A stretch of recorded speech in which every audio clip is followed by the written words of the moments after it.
Welcome, everyone, to this meeting of the South Kingstown Town Council. It is Monday, June 13th. The time is 7:30 p.m.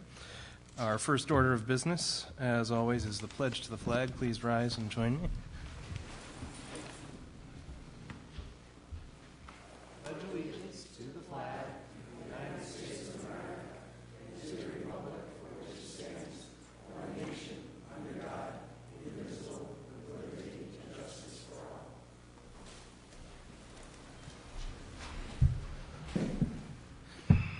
Thank you. If it's all right with everyone, I'd just like everybody to take a moment of silence in memory of the deeply troubling events in Orlando this past weekend.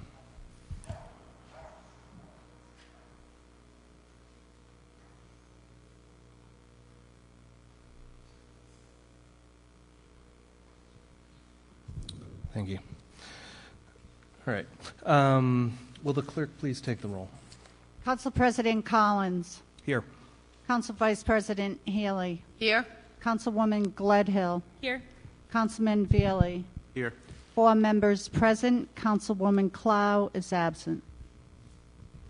Before we get into it, I think we do expect Councilwoman Clow to come in later. She's at the South Kingstown High School graduation for the handing out of the diplomas. So congratulations to all our SKHS graduates. Wish we could be there as well. So item 4 on our agenda is the approval of minutes of previous meetings. I make a motion that we approve item 4, both A and B, the work session from May 23rd, 2016, and the regular session of May 23rd, 2016. Second. So moved. Any discussion? All in favor, say aye. Aye. And that motion carries unanimously. Item 5 is the consent agenda. Make a motion that we approve item 5 as presented for the consent agenda. Second. So moved. Any discussion? All in favor, say aye. Aye. And that motion carries unanimously. Item 6, under licenses, 6A, is a resolution granting a victualling license to La Strada Wood-Fired Pizza, doing business as La Strada Cafe and Pizzeria in Matunic Beach Road, Wakefield, Rhode Island, subject to approval by the Fire Chief and Communications Superintendent. This application is by Jennifer Ulbrich, Vice President. Is Jennifer here?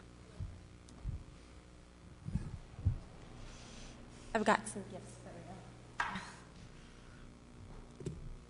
Just a little bit about what we do. Thank you. Thank you very much. Thank you. Sure. Yes, why not? Sure.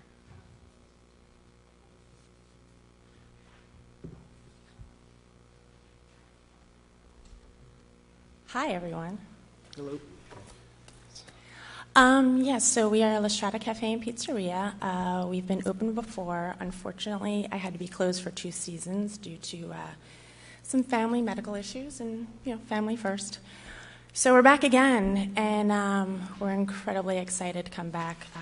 We started off as a mobile business in 2010, and with the idea that we wanted to keep it local with all the local produce and cheeses, because Rhode Island, as we all know, is great for that. So we did really well with that. And then we just happened upon a brick and mortar building in Matunic, and we were already living over on Moonstone Beach Road at the time. So we started the brick and mortar building, and we decided to keep the same ideas, keep it local, employ local, and it was really great. So then we went for our beer and wine license, and that went really well. It's still keeping the whole idea with that, although I guess maybe I shouldn't talk about that yet. However that goes. So again, we did really well with that, and what was awesome about it is as we got better, we got to employ more people, and once we got to employ more people, we got to buy more product, local product, and we just became a part of the community because we loved it. We gave to local charities. We supported a triathlon team over here.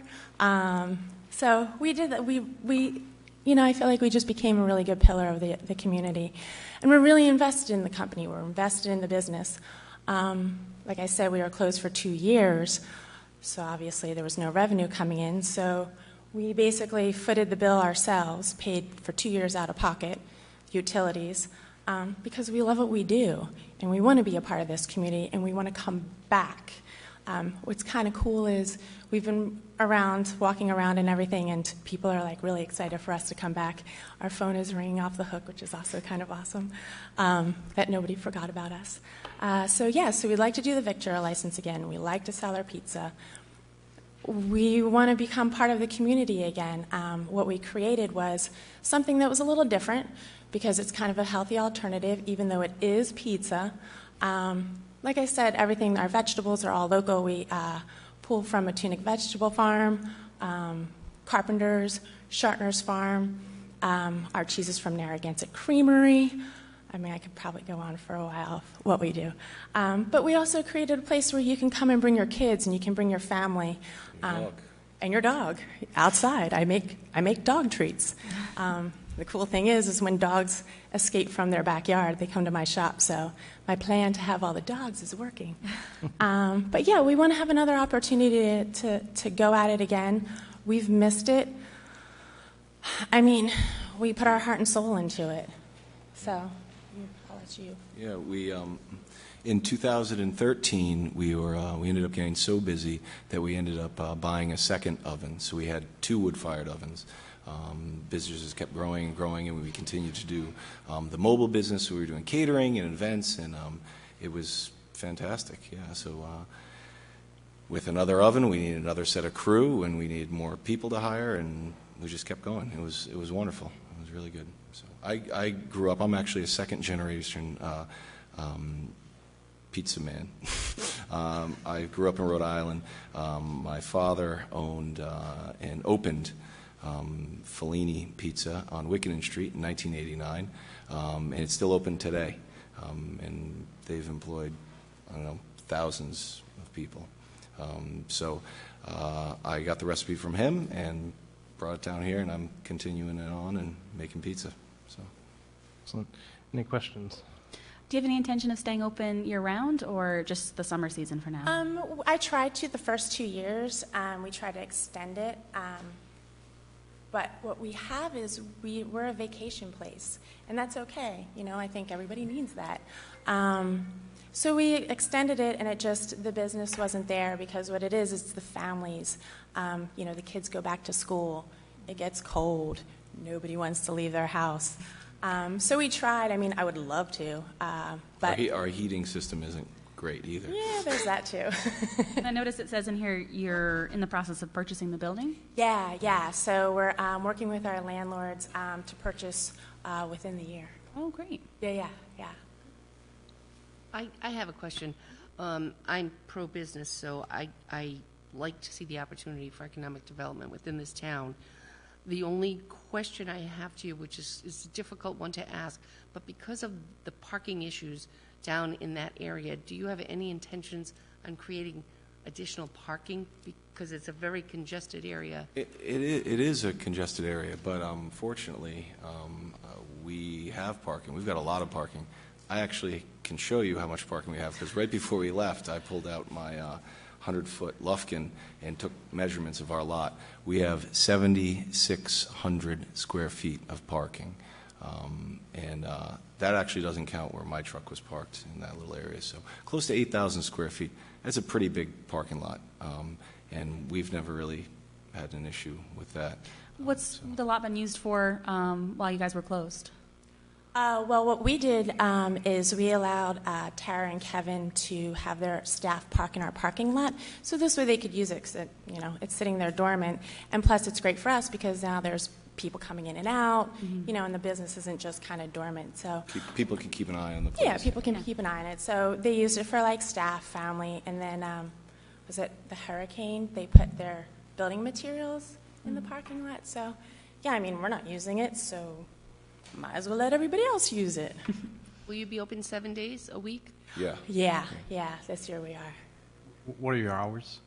Well, we typically, what we would do is we would open at about 10:30 in the morning and close. We're pretty much buttoned up out of the parking lot by 10:30 at night, so it's not really a late night thing. But this year we're going to open a little earlier because we're doing the cafe. Finally, it's been cafe and pizzeria, but we haven't had the cafe part for a while just because we just couldn't really figure it out logistically how we were going to incorporate that in, but we just bought an espresso machine and got our equipment. So we're going to be opening earlier and being able to at least get the cafe part going, which we're excited about. And how long is your season? We typically open in June, early June, and go through September. And then what we try and do is we try and do weekends after that, as long as people are down here. But what we notice is, especially after, not this past winter, but the previous 2 winters, we had such a bad winter, the kids stay in school longer. All the snow days. So the longer the kids stay in school, they don't come down to, Mary Carpenter's, Roy Carpenter's. So the season really doesn't get going as early as we previously thought, because initially we started opening in May, Memorial Day. Yeah. So.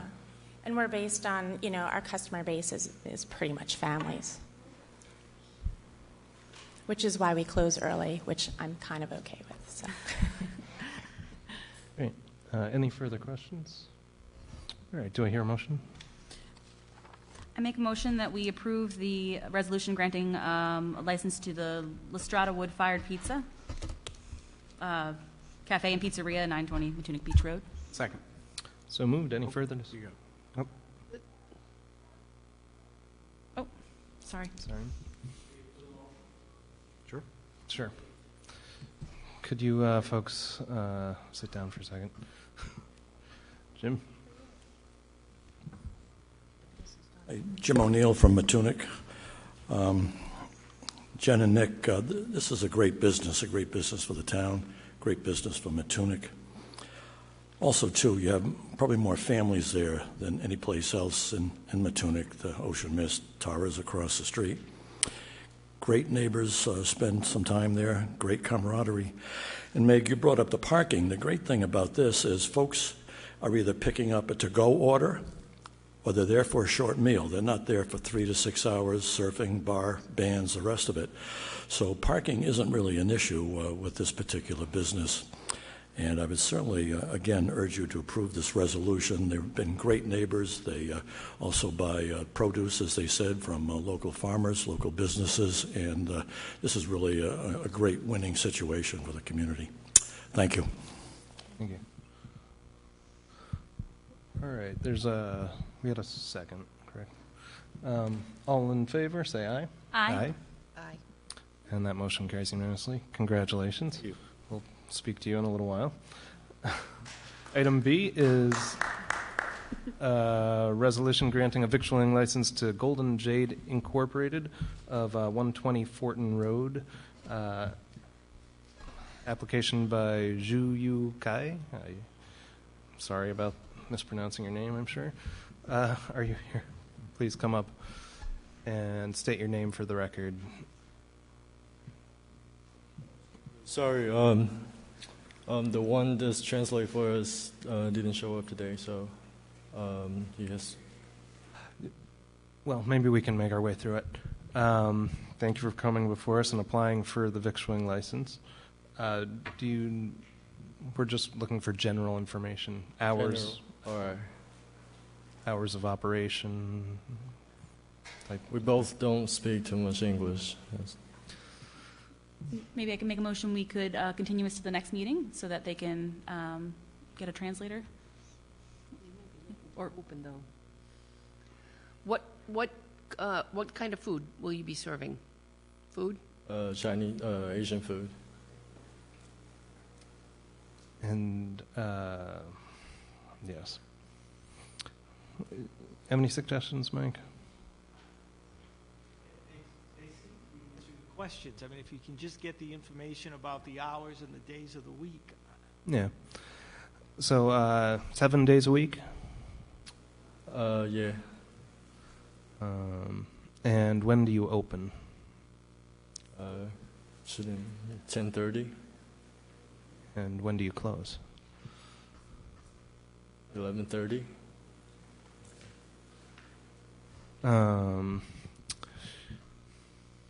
Any questions from the council? All right. Do I hear a motion? Make a motion to approve agenda item 6B under licenses. Second. So moved. All in favor, say aye. Aye. Congratulations. We wish you a lot of luck. Sorry your interpreter about did that. not show up. That's All right. Look forward to seeing your business thrive. Thank you. Item C is a resolution granting a miscellaneous peddler license to Solar Cart Cafe of 50 Sherman Road, Wakefield, application by Justin Bristol. Justin.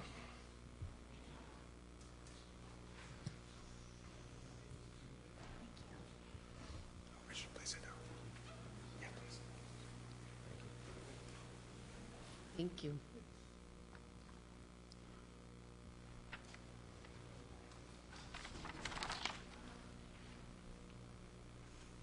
So, hello, my name is Justin Bristol, and I'm a longtime resident of Matunic. And so I attend the University of Rhode Island, and one day I decided to start to build a food truck in my backyard. I'm really passionate about sustainable energy and improving the community, and I just got really upset with what I was hearing about what's going on in the world in the radio, and also in our country and our dependence on foreign oil, and I just wanted to do something about it. So basically, I built this food cart with the help of my two friends, Matt and Rich, and with the goal of only connecting local farmers to the market and serving local organic and sustainable produce from the food cart. And we're entirely solar powered, and I think we can offer the town of South Kingstown a unique opportunity to display its sustainable progress that I know you're all trying to make, because I read it on the news. And I think it can be a beacon of light in the state as well, and also, if it goes well, bring people into the community who are sustainable minded, and with the goal of also increasing local food production. Excellent. Any questions for Justin? You were here at the last meeting. Yes. A Remember you. couple meetings ago. Yeah. Welcome back. Justin, where are you planning your route? So we have a couple of routes in mind. We were planning on going to Matunic and circling through, because I know that we can't stay stationary. And then we are also planning to do a couple routes through Green Hill, and possibly through the town center. And I read through the spots where we cannot serve the public, and we're prepared to go around them. Excellent. It's Justin, right? Yes. I had a couple of concerns, just that I know you were this past week on Main Street. Yes. So do you understand now about where you can set up and where you can't? Do you think you got a good idea? It is completely my fault for setting up on Main Street. I take full responsibility. I was going off of word of mouth that I could park on private property, and I was in complete misunderstanding. And now I've met with the chief of police and the sergeant, and really have told myself and my partners about the rules and regulations that the town has set forth, and we're really taking it seriously. Where are you getting the produce from? Are you growing it yourself? So we just got certified as a farm in Matunic today. Wow. Yeah, they came Congratulations. today and certified us. So we will be serving our eggs from the farm, as well as our produce later on in the season. Mm-hmm. But for right now, we would like to do like a farm of the week and have a different farm every week that we take their produce from. Great. And we hope it goes well. Assuming the weather cooperates, what days are you planning? It's a good question. Would you like to talk about that, Matt? I'd say 7 days a week, which will probably turn into 5 or 6 because of the rain. But I'm committed to 7 days a week. Yeah, because of the solar power, we're kind of limited on what days we can operate. We do have a battery system, but it's all weather dependent pretty much. So on rainy days too, it won't be any fun outside anyway. So we'll have a rainy day and put on our raincoats. Yeah, and call it a day. Yeah. Any other questions? No, I'm just interested in locations, because instead of just staying in the same corner of the world, you might have expectations with, I mean, I don't know if you can do anything up near the university, but even in the summer, that's a pretty decent traffic area. I don't know if you'd be allowed on campus. Yes, because I'm at the university, I've already talked to some people there to try and get move that forward to be allowed on campus. But we do want to go to different events too throughout the state, like farmers markets, and as we get more organized, we'd like to really expand the business. But to be honest, we're all residents of South Kingstown, and we really love it here, and that's actually why we wanted to start it here. I mean, we could go to like Narragansett, we're like, we really like South Kingstown, and we feel that the town's so great because it's so close to the beach, and it also has this great university in our backyard, so we feel that it's a great spot to invest our time and resources in. But we did have one concern was the stationary aspect of our business because we're not serving ice cream. We're cooking food to order. So we were kind of wondering if there would be some spot that could be located as a food truck court that we could rent out because it might be slightly difficult if we have to keep moving, if it would be on private property. Mike, what is the definition of stationary? How long do you...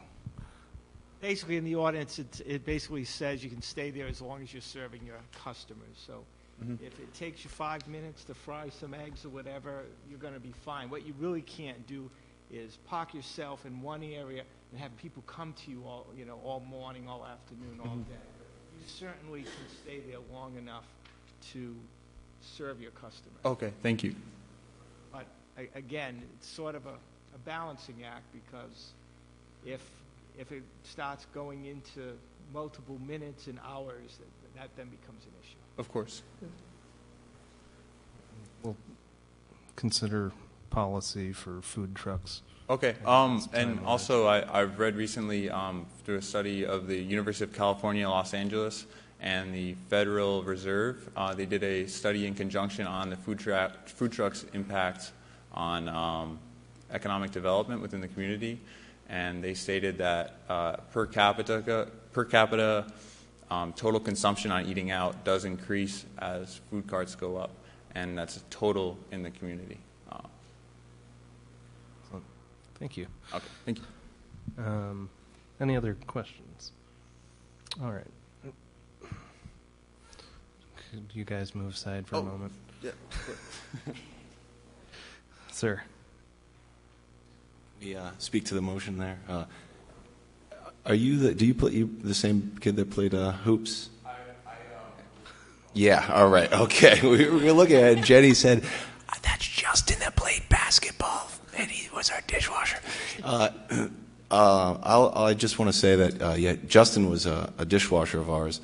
We actually I think it ended up costing us more money because we had to buy more shelving and move it up because it got in the way. As someone who started with Jenny a very similar business, which is a mobile food business and catering operation, we know how difficult it is. And I applaud any young person. You're a young guy for starting his own business and doing it. It's a lot of work, man, because it's like a brick and mortar place is easy because every time you go in, all the stuff's there. But picking up and moving your show around is like a circus, and it's a lot of work. And I think it's great that you and your friend got together and built this thing on your own, and I wish you all the luck. If you got any questions, come on over. So, congratulations. Good luck. All right, did I hear a motion on this item? Motion to approve agenda item 6C. Second. So moved. Any further discussion? I just had one comment to make. I do love food trucks, obviously. I've had my fair share of cuisine off a food truck. My only concern when I saw this come through was I didn't want you, staying stationary and competing with some of the local businesses that are here year-round, paying taxes on their building. But it seems like you seem to have a better grasp on, where you can and can't be and that you can't move around. So I wish you all the best, and I hope that it works out for you. All right, with that, all in favor, say aye. Aye. And that motion carries unanimously. Congratulations. We'll see you out there in Matunic. Like this applause. We really don't usually get that. All right. Item D is a resolution granting a miscellaneous permit to conduct the Run for Kerry Road Race on Sunday, August 7th, 2016 at 9 a.m. to the Kerry Lynn Bissett Family Athletic Scholarship Fund of 78 Bedford Drive, Wakefield. This is subject to the execution of a hold harmless agreement indemnifying the town, issuance of a certificate of insurance naming the town as an insured for the event in the amount specified by the town and subject to conditions set by the town's Transportation and Traffic Review Committee. Proceeds to benefit Run for Kerry Scholarship Fund. Kathleen. Hi, thank you. I do have a packet for everybody. It has our entry form, our safety plan, where our flaggers are, and our map. This will be our 15th year doing the race in memory of my daughter. We've had good relations with all the neighbors and stuff down there. All the money we raised goes to scholarships to South Kingston High School. Excellent. Any questions? How many years did you say? 15. Oh. And how much money have you raised, do you know? Almost $60,000, all going to girls at the high school. This has been a good event for the town. Thank you. And for the people of the community. And I don't think there's anybody that won't come out and support you. We've had over 500 runners every year. No, it's wonderful. Thank you. Wonderful. You work very hard for this event. Thanks.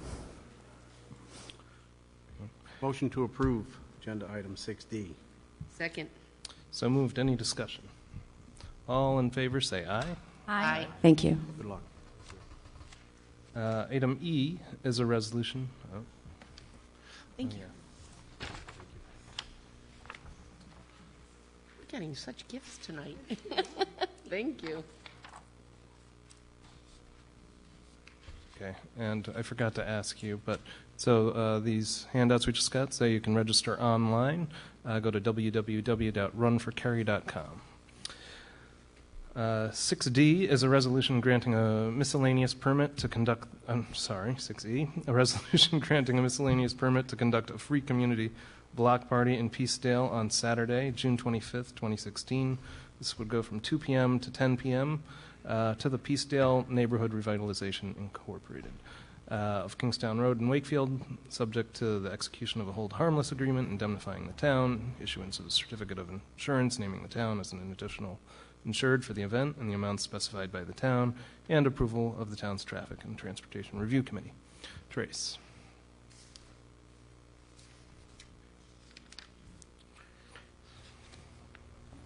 Hello. Well, welcome back.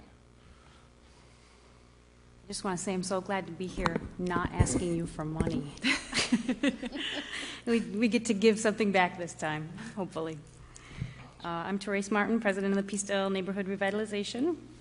Our mission is to revitalize, protect, and improve the quality of life in Peacedale by expanding economic opportunity and housing availability for local residents, advocating for alternative transportation, preserving Peacedale's historic, cultural, and natural resources, and promoting smart growth and sustainable living practices.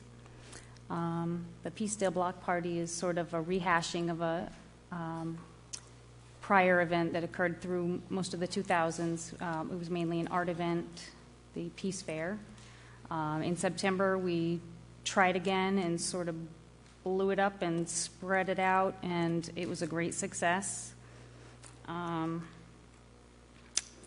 Primarily, the purpose is to provide families of all income levels with an event that they can go to. It's right on Route 66, RIPTA stops. It's on the bike path. There's a broad demographic living down in Peacedale, people of various means. And it's also a great way to highlight the commerce down there. The businesses have a great opportunity to promote themselves and bring in other Wakefield and Narragansett businesses to bring in some food and some music and some art. I know that safety is paramount, and that the the signature I got from Chief Vespia in April was contingent on a lot of unknowns with the High Street project coming. I haven't gotten any updates. I see there are some department heads here, and Chief Vespia is here, so. We had worked with them closely last year on the traffic, the blocking of traffic, and there were no major complaints. We're looking to continue the 3 police details, one by the Rotary, one by the Welcome House, and then one at Church and Railroad, with some local access allowed. We had volunteers for 8 hours at each of those spots all day. I think we'd like to keep the police detail a little longer this year. And probably even once they're gone, have someone at Kingstown and Railroad calming traffic. Questions for Trace? Trace, what are the hours of the festival? 2 o'clock start time, so the police should have the roads closed pretty much by 1:30. Off-street events continue until 10, which really just the last 2 or 3 hours is music, live music on the Palisades Mill grounds.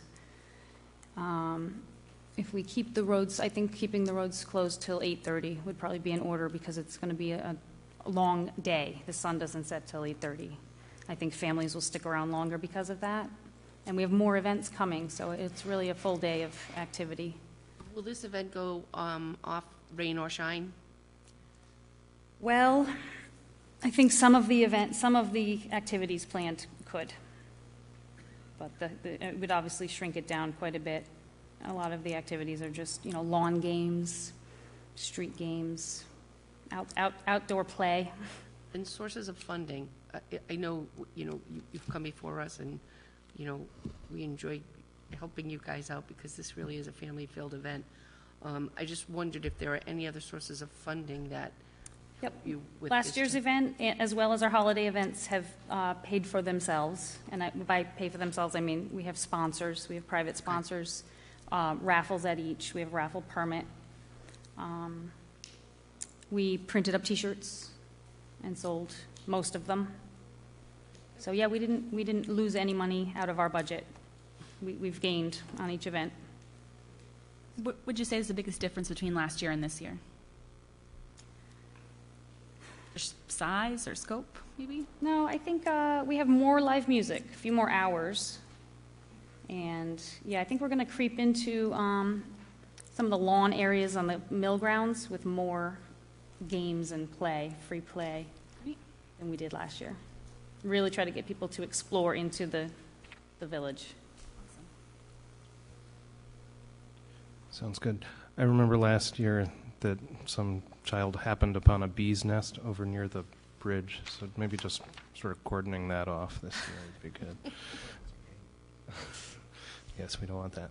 All right, any other questions? And this is free to anybody who would Yes. want to come, right? Free to attend. Yep. Very good. Do I hear a motion? Make a motion that we approve item 6E, granting a permit to the Peacedale Neighborhood Revitalization Committee for their block party.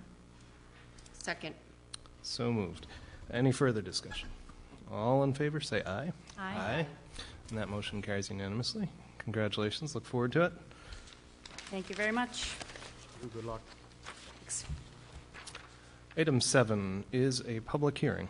This public hearing is relative to an application for a license to keep and sell alcoholic beverages in South Kingstown in accordance with the general laws of 1956, as amended as follows.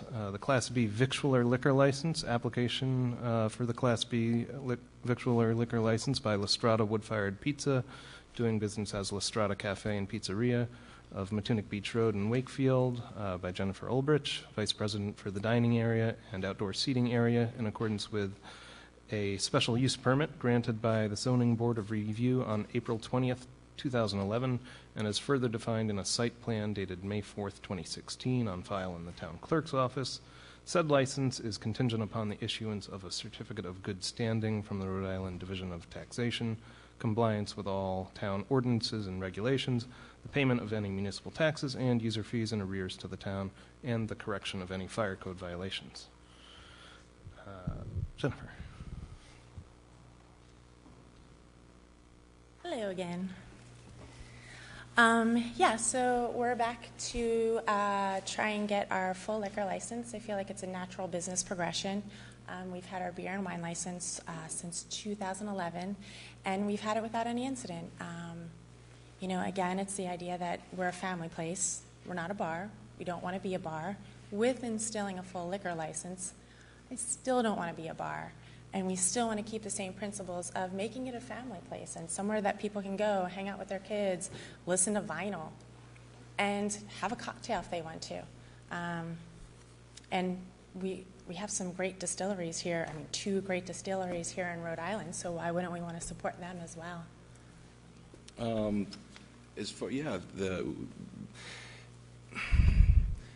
the more options we have, the more bait we can use, the more fish we can catch, the more customers we can have, the more revenue we can generate, the more people we're going to need to employ, the more staffing we're going to need, and the more jobs are going to be in tax dollars. It's a natural progression of things. Again, I'm a second-generation Rhode Island business owner. Jenny's worked in this in the restaurant industry for a long time. We don't want to be a bar. We're not going to change our hours.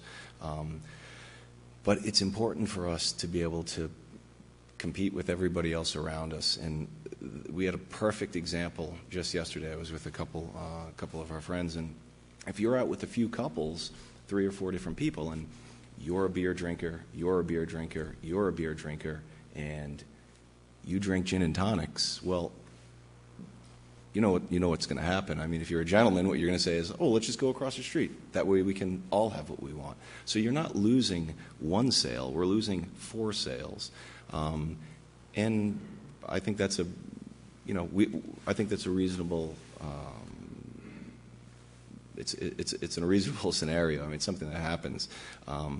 And again, we've never had an issue since the day we opened. We've never had the police called on us. We have ample parking. We close early. And it's just something that we think would help improve our business. We're in the business to make money. That's what we want to do. And I can name a whole bunch of businesses around that when they get a full license or when they are able to offer different things, their business grows. Captain Jack's is one of them. They had a boom in business across the street. Well, they never had that before. They had to change their game. They had to change the way they operated, and they got a full liquor license. And I'm pretty much willing to bet that if you ask the owners of that place, do they have more employees now than they had before? I can guarantee you they do. And I can guarantee you their revenue's increased, and it's just... We're all adults, you know. It's a choice that I think adults should be able to have and be able to make. So, thank you. The other, I guess, the things that I wanted to point out were that, you know, of course, you're going to ask us why. Okay, why is it that we should give you this license? Why should we grant it to you? Well, first and foremost is the jobs. You know, we can create more jobs. And I'm not going to do this under the guise of, oh, yeah, we just want to create more jobs. We want to make money. That's what we want to do. But with making money, by having more business, you need more employees. It's a fact. Rhode Island is currently the 10th worst in the nation for unemployment. We have the 10th highest unemployment rate in the nation. Just a couple weeks ago, March 2016, they did another study, and they were talking about the unemployment problem that we have in the state. That I was born, that I grew up in, by the way. That's going to be an issue.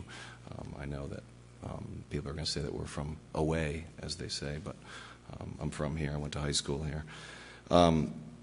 Gina Raimondo said that we need an economy to create more jobs. That's why she's relentless and focused on making it cheaper and easier for businesses here. And I think that that's definitely, that should ring true, you know. Again, the parking issue, we have more than ample parking. We have a huge lot. And this is something that Jenny and I built. You know, we built this place. We didn't buy it from anybody. We built this place with our own hands. You know, we were in there laying tile at 11 o'clock, 12 o'clock at night the day before we open. You know, we recreated this place, and we created jobs. I mean, there's an employee right there. We created jobs. It's, you know, we just want to be able to compete. That's all we want to be able to do. I think that's about it.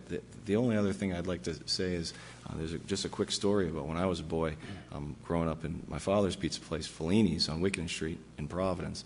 I remember one day I was probably 9 years old, 10 years old, and I would sell fruit. I had a little fruit truck in the morning outside, and I went in one day, and he was making dough, and as we did every morning together, and he had a whole wheat crust. So I don't know if you guys are bakers, but whole wheat stands out. It sticks right out at you. It's flaky. Well, this thing was a white crust. It looked like a big white blob. I was like, Dad, what are you doing? Are you changing the recipe? Like, what's going on here? He's like, oh, no, Nicholas. The guy across the street, who I think the place is called All Star Pizza, was opening, had just opened. And my dad went across the street to introduce himself, and, hey, man, you know, I got a pizza place, too. Turns out the guy was Greek. He was from New York as well. My dad's from New York. He's from the Bronx. This guy was from, like, Astoria or something. Anyway, they hit it off. Well, I said, how's it going? I was like, well, I'm having a little issue. My mixer broke. My dough mixer broke. So my dad was like, well, all right, well, why don't you come on over to my place and make dough? And the guy actually couldn't because he didn't have any employees, so he had to stay by the store. So he gave my dad the recipe, and my dad made the dough for him. This is a direct competition. But more business is good, and it's just what you do to a neighbor, and it just helps, you know. That guy eventually went out of business, but it was not for anything that my father did or any of the businesses around him did. It was, you know, just didn't have it. But, you know, that's something that rang true, and I remember that story, and I'm actually I'm happy that he was here because you know, I think the more the merrier. So that's all I have to say. Hold on one second. Any questions for the applicants from the council? Where did you go to high school? I went to, oh, geez. You brought it up, so I figured I would. I went to. Didn't he go to high school? I went to a couple of high schools. Oh. I played hockey, so I went to LaSalle. I went to Mount St. Charles. Gotcha. So But you live in New York most of the yeah, year? yeah. I live in New York. We both live in New York. Yeah, we both live in Brooklyn. I'm a New York City fireman, and I have been for 10 years. Before that, I was a fireman in Providence, Rhode Island for 5 years. And Jenny's from. Well, I'm originally from Philly, but we've been coming up to Rhode Island. Actually, he introduced me to Rhode Island, oh my God, like 10 years ago? I'm just realizing how long we've been together. But 10 years ago, he introduced me to Rhode Island, and I instantly fell in love with it. There's nothing like it anywhere. And I grew up on the Jersey Shore. I mean, not like the TV show. But I grew up on the Jersey Shore, and there's nothing like Rhode Island. And we instantly fell in love. You know, I fell in love with Rhode Island, and when we decided to start the mobile business, we were like, well, where are we going to start it? And instantly, it was like Rhode Island, of course, because, I mean, if I'm going to be mobile, I want to be mobile in a beautiful space. I mean, so, yeah, I mean, we love the place. I mean, I love Rhode Island. It's good. I don't get, people are like, are you from Rhode Island? I'm like, no.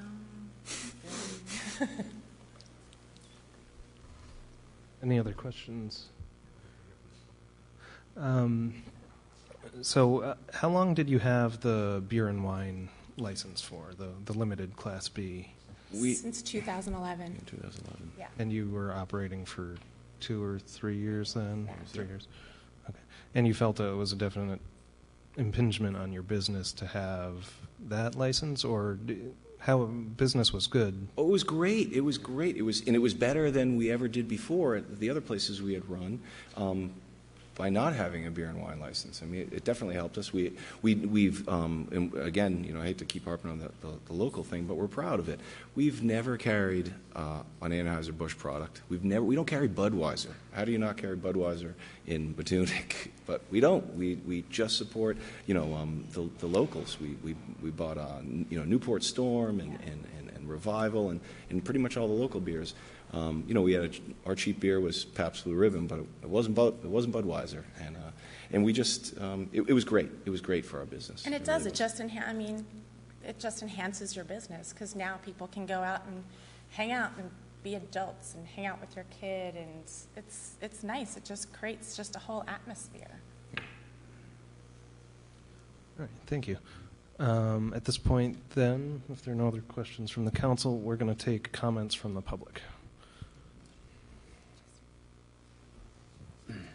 It's first come, first serve. My name is Andrew Baer. I'm actually from Charlestown, but very much in the Matunic area. And I really just want to speak in support of La Strada. When my grandson's here in the summer, this is the place he always wants to go. When we have friends who come visit with their kids, this is where we go. When we have, matter of fact, friends of ours from Barrington, their kids wanted to have their birthday. They wanted to come to La Strada. It's a really special place, and I know how tough it is to run a small business. So anything you can do to provide support for them, there are people coming into our community, really adding something unique. There's just nothing else like it around, and of tremendous value. I mean, I don't know if you've eaten there, but their pizza is really just top of the world. And it's very much a place that you see families go and kids go, and again, I just know it's tough to run a small business. It's tough to run a restaurant. So any licensing help that you can give them is really something that will benefit us all. I have friends who come from Massachusetts to visit for the weekend and go to the beach. This is where they want to go. This is where they want to bring their kids. So I just ask that you give all due consideration to their request. Thank you. Thank you.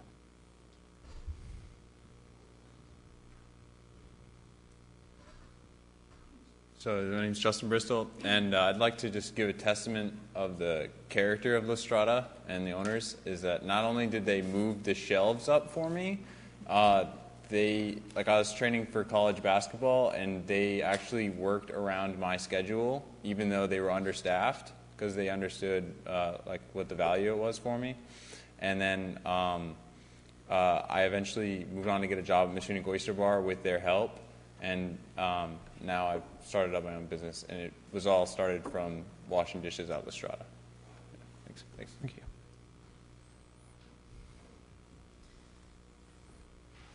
Jim O'Neill, Matunic. I think Nick said the key thing. Party of four, 3 drink beer, 1 drink of gin and tonic. You lose that business. And as you all know, sometimes the 10 weeks in summer is all we have for business. So again, I would urge you to approve your license. Thank you.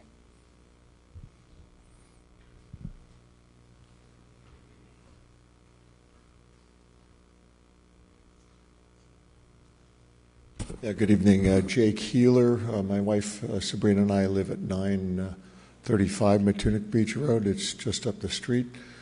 And I'd like to speak in favor of this application. There are 2 other operations in town. They're very intense. This is more family-oriented. It's very quiet. And the owners are always very accommodating. So we haven't had any problem. Thank you.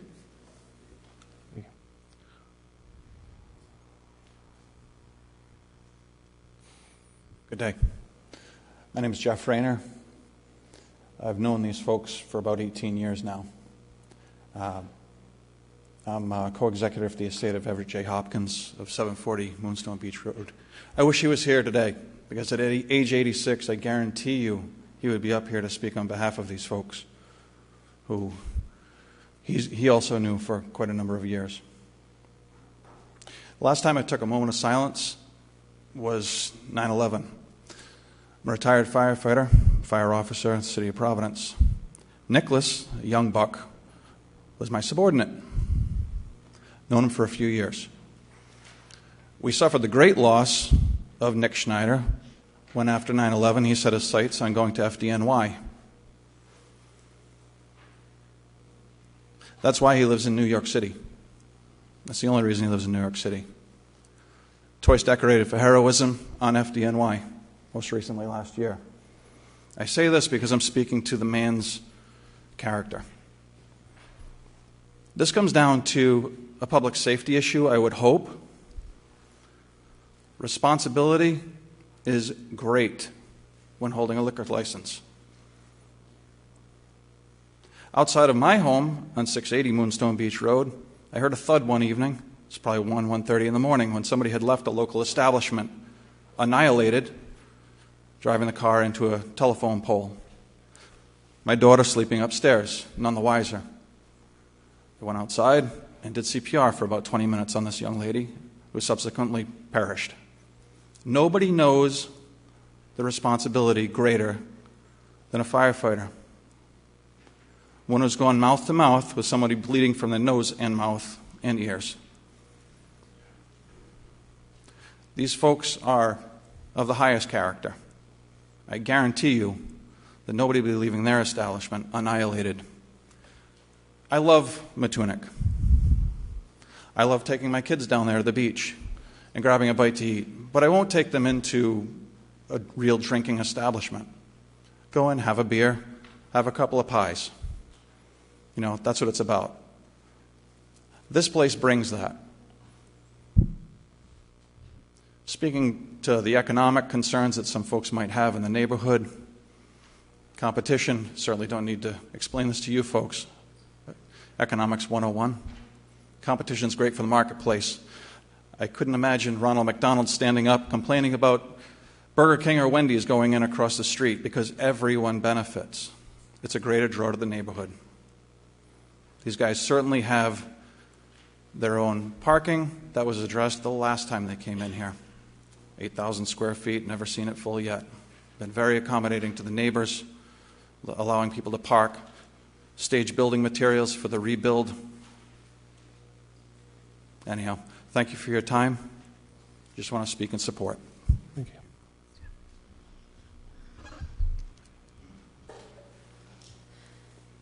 Any other comments from the public at this time? I'm Megan Moynihan. I'm from the town of Charlestown, and it's hard to follow speech like that, which was great, but I also want to put my support behind Jen and Nick in this endeavor. I love to go to La Strada. It's a great place to relax, to have good food, to have some wine or some beer, and now I'm looking forward to being able to have a martini there on occasion, and I really hope you will support them in their endeavor. Thank you very much.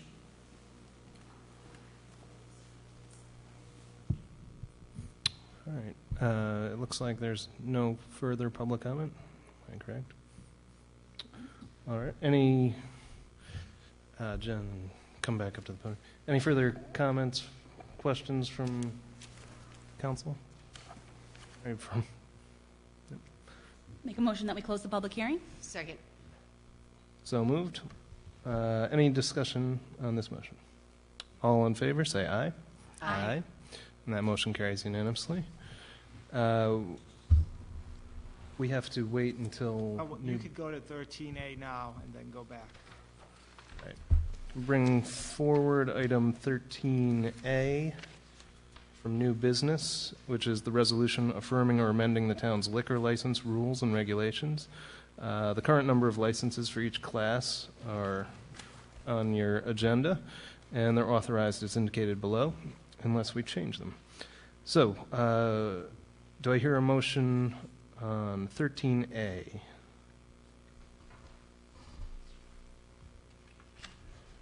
I'll make a resolution amending the town's liquor license rules and regs, section 1, and increasing the Class B victualler to 27. Second. So moved. Any discussion on this? I do have some reservations about this motion, just because you've been away for 2 years and you're just coming back, and we're expanding your liquor license. Personally, I'd like you to see another year with the limited license and see how it goes, and then move to that. But I've heard a lot of testaments to your character, which are very good to hear. I don't know you personally, so... We have also an explanation of why we were closing. Yeah, no, and I don't have any idea what those are, but That's fine. I heard great commentary about you tonight, so that was very affirming. Thank you. And I'll be happy to vote in favor of this. So, all in favor, say aye. Aye. And that motion carries unanimously. Congratulations. Thank you so very much. Thank Thanks, you. guys. We'll see you. Now we have to. Thank you. Oh, you got one more Oh, yeah. time. Yeah. We're giving you the run for your money tonight. Oh, wait.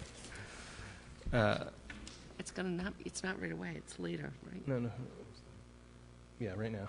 We need a motion to approve the Class B victualler liquor license for Lestrada. Do we have the verbiage, though? The motion can be to approve public hearing item A, but I'd like you to read the last paragraph specifically out loud.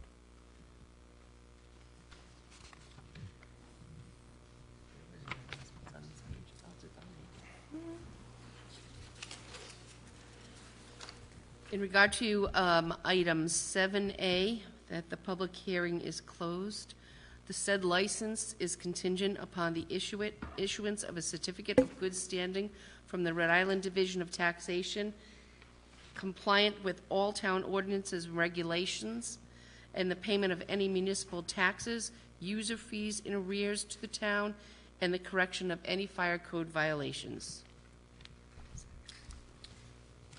Second. Second. Any further discussion on this item?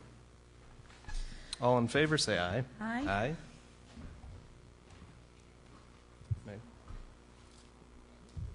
Meg, did you want Aye. to? Rachel's missed this whole thing, so I'm going to just say that motion carries unanimously by a vote of 4-0. Good luck. Oh, we're done? Thank you. Yeah, now you can got it. Thank you. Thank you. And again, see you soon.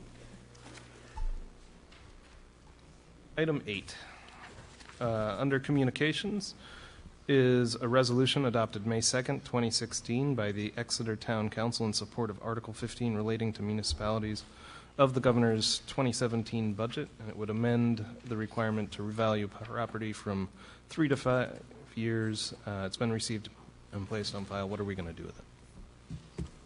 I make a motion that we place this on file. We discussed this during a work session. This has already gone to a study committee, and I don't think it requires any action from us. Second. So moved. Any discussion? All in favor, say aye. Aye. Aye. That motion carries unanimously as well. 4-0. And that brings us to 8D, which is a communication dated May 27th, 2016 from Dorian Boardman of the Conservation Commission regarding their letter to the Energy Facility Siting Board expressing opposition to a proposed fracked gas-fired power plant project in Burrillville. It's requesting the town council to consider sending a similar letter, and it's been received and placed on file. Is there someone from the Conservation Commission present to talk about this?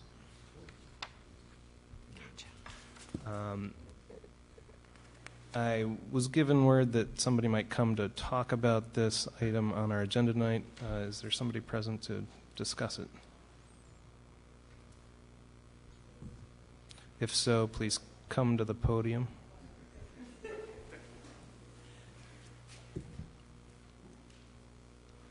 And just state your name for the record. Yeah, Richard Enser. I do live in South Kingstown, Curtis Corner Road. This is sort of a last-minute thing, so I'll try to be brief.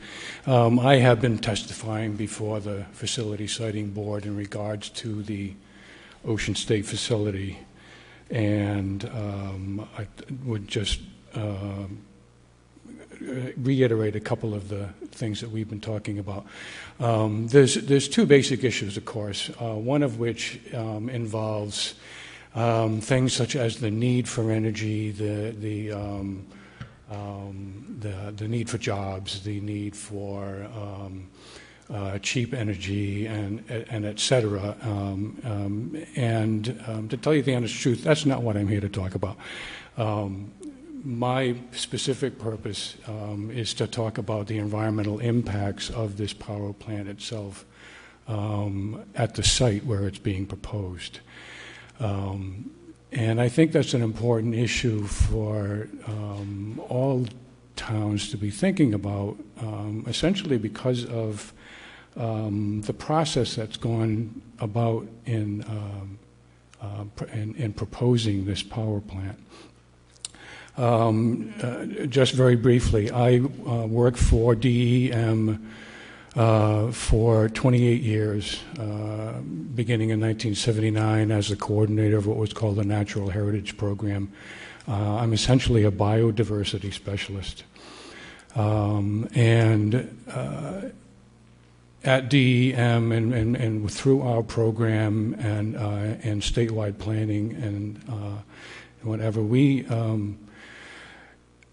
contributed to a number of different plans and policies, et cetera, through the course of my employment that looked at the environmental impacts of various projects, both infrastructure and development and the like.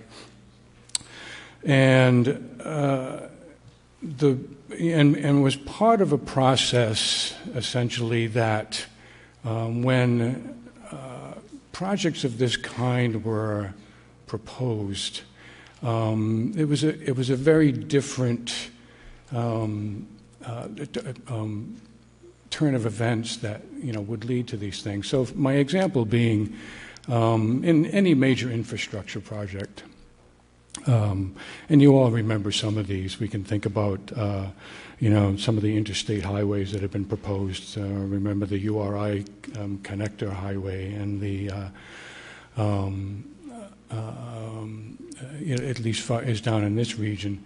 And I also think of projects such as the Solid Waste Corporation when they wanted to plan a new landfill for the state. There was a process that went through. It was a siting process in which all people who were in agencies similar to mine, planning agencies and scientific agencies and the universities, would contribute to looking at defining areas in the state in which projects of this would be appropriate and not cause undue environmental impact. So, for example, just looking at the solid waste and the new landfill, this was back in the mid-'90s. There was a study that was done, siting process study that was done, to determine if there was anywhere using a 500-acre minimum requirement, if there was anywhere in the state that could support a new landfill. And as you all know, that basically what that study said was, no, there was no place that we could put a new landfill that would be environmentally acceptable. And so we were left with the alternative, which was they had to determine how to increase the size of the current landfill, develop new mechanisms for recycling, et cetera, et cetera. So now, the reason I bring this up is that with this particular project, there was no siting plan implemented to look at where would be a possible location in the state of Rhode Island for a 900-megawatt natural gas, fracked gas power plant in this state. Instead, the company came to the state and said, we want to build this, we want to build it here on this site in Burrillville, and you will please permit us to do that. And that's what the Energy Facility Siting Board is doing right now, is taking testimony for that purpose. There were no alternative sites suggested.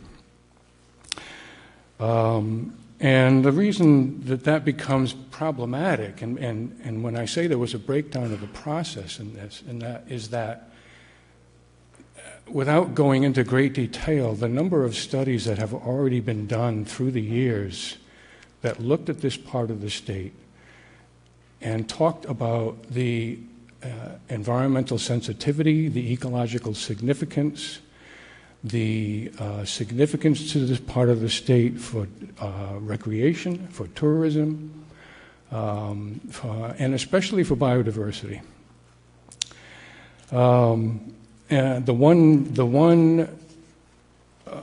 Probably the most important study that was done was in roughly 1996.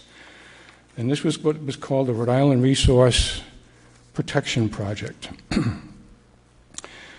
This was a project that was conducted by a team that included more than 100 people, including 4 federal agencies, 7 state agencies, URI, Brown University, and 9 NGOs. And they determined 9 areas in Rhode Island that were called important resource protection areas. This was done to essentially identify the region's most ecologically healthy areas. This was a New England-wide project, by the way. Recognizing that human health and welfare are dependent on healthy, functioning natural ecosystems, and that there is a limited amount of time and money to spend on protecting the natural resources that make up these ecosystems, this process was developed to target the state's most important natural areas for attention. In other words, these are important areas. You as the state, you as a land trust, you as the Nature Conservancy or whatever, we suggest you prioritize these areas for land acquisition in the state. So one of these areas was the Moosip River Western Blackstone Resource Protection Area that includes the watersheds of the Chepachet, the Clare, and the Moosip River. Now, this is called the project is called the Clare River Energy Project because of its adjacency to the Clare River. So this is the sort of just one study that identified this. But what was really even more interesting about this that I had actually forgotten about, you may realize there is already a power plant in Burrillville called Ocean State Power. It's a smaller plant. And this was proposed back in the mid to late 80s. And in fact, in 1988, there was an environmental impact statement done to determine where this project was going to be sited. And there were a number of potential sites, more than 50 around the state, that were looked at for siting this particular power plant. That number of sites was broken down into about 12, and one of those sites in 1988 was the exact same site where they're now proposing this particular power plant. And at that time, the environmental impact statement quickly rejected this particular site, saying that it was incompatible and inconsistent with the natural resources in this part of the state. Now, the reason I bring these things up is that it's disconcerting to me as a person who was involved in developing these plans and developing these studies and coming up with what we consider to be high priorities for conservation and protection. And having organizations like the Burrillville Land Trust literally going out and purchasing properties, that fit, those protection requirements.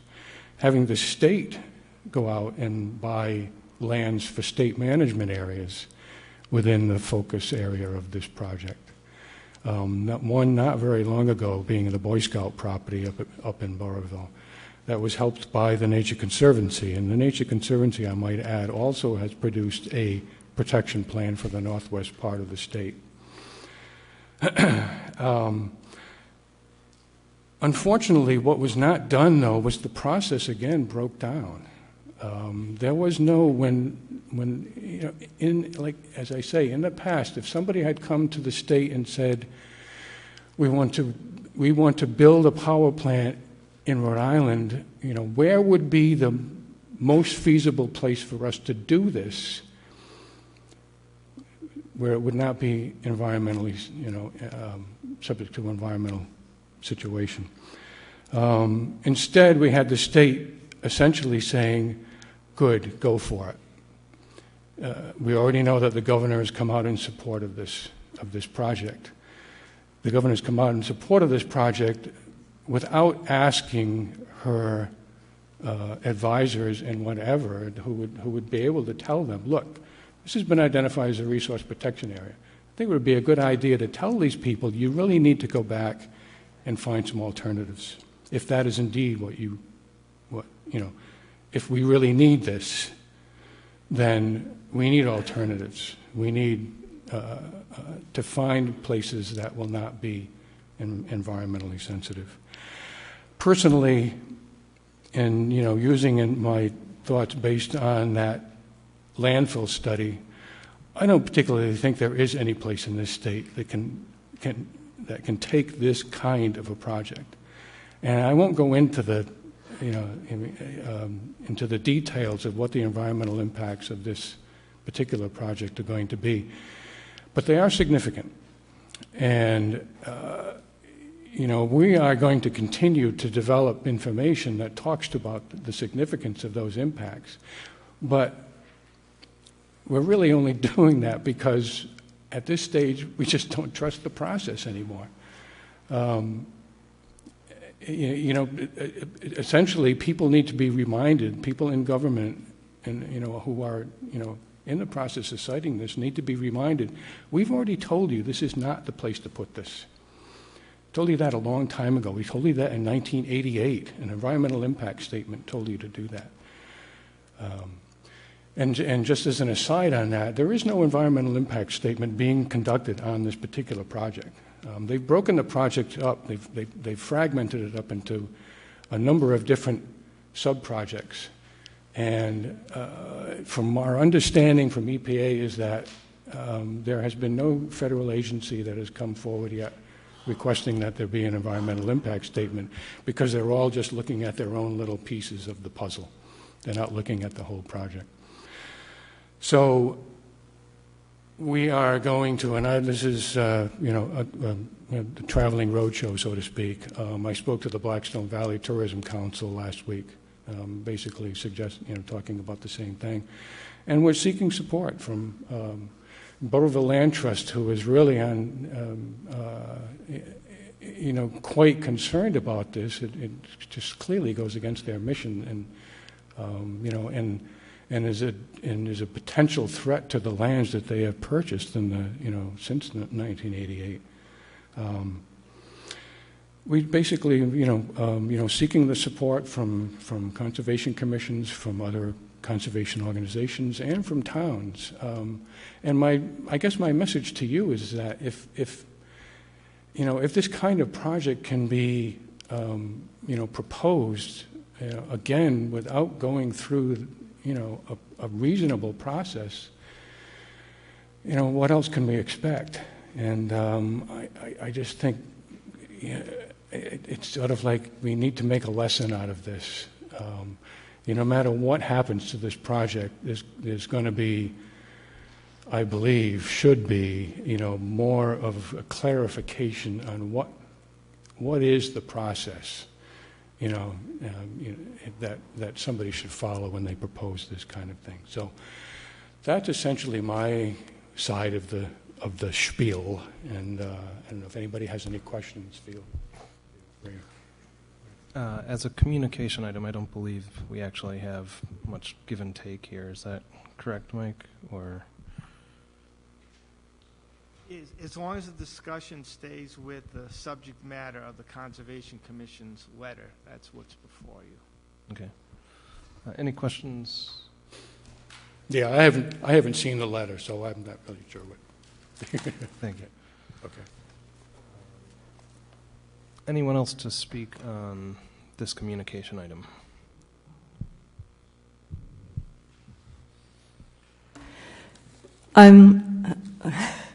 I'm Lisa Petrie, and I'd like to talk a little bit about the climate impacts of the power plant.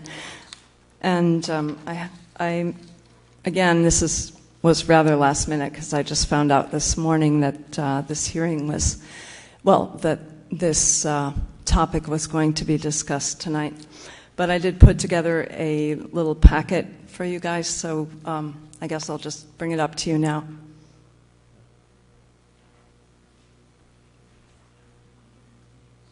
How are you doing? Good to see you. I know.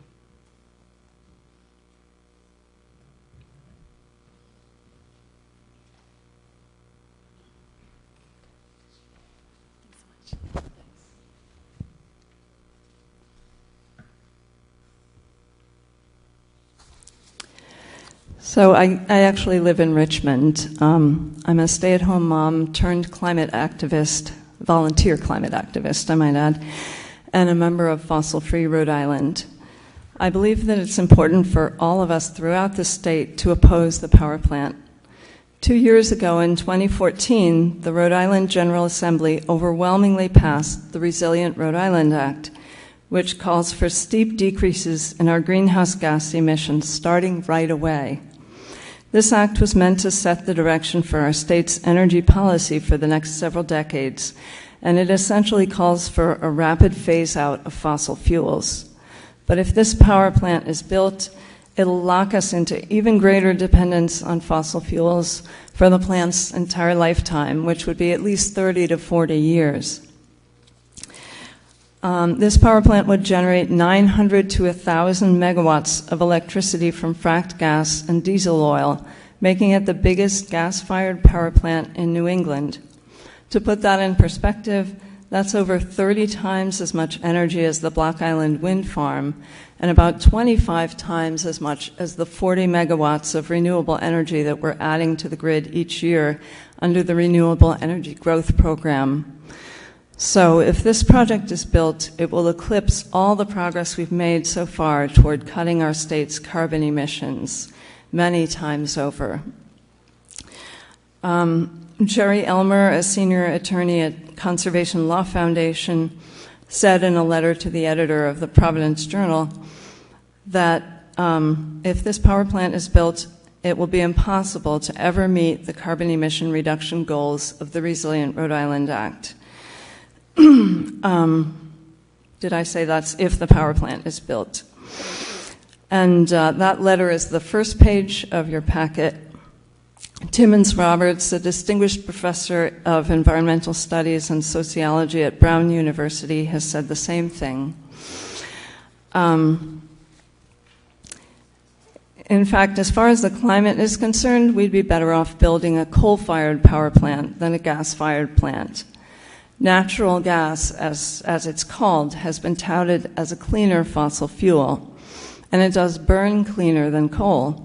But when you factor in the methane that escapes into the atmosphere during the extraction and transport phases, it's actually a greater threat to the climate than coal or oil in the next 2 to 3 decades, when we run the greatest risk of passing the tipping point for runaway catastrophic global warming that would leave much of Rhode Island and most major cities around the world underwater and would cause massive droughts, floods, and food shortages affecting hundreds of millions of people worldwide. To find out more about the climate impacts of fracking and natural gas, you can look at page 3 of the packet. That's a fact sheet from leading researchers on methane at Cornell. One second.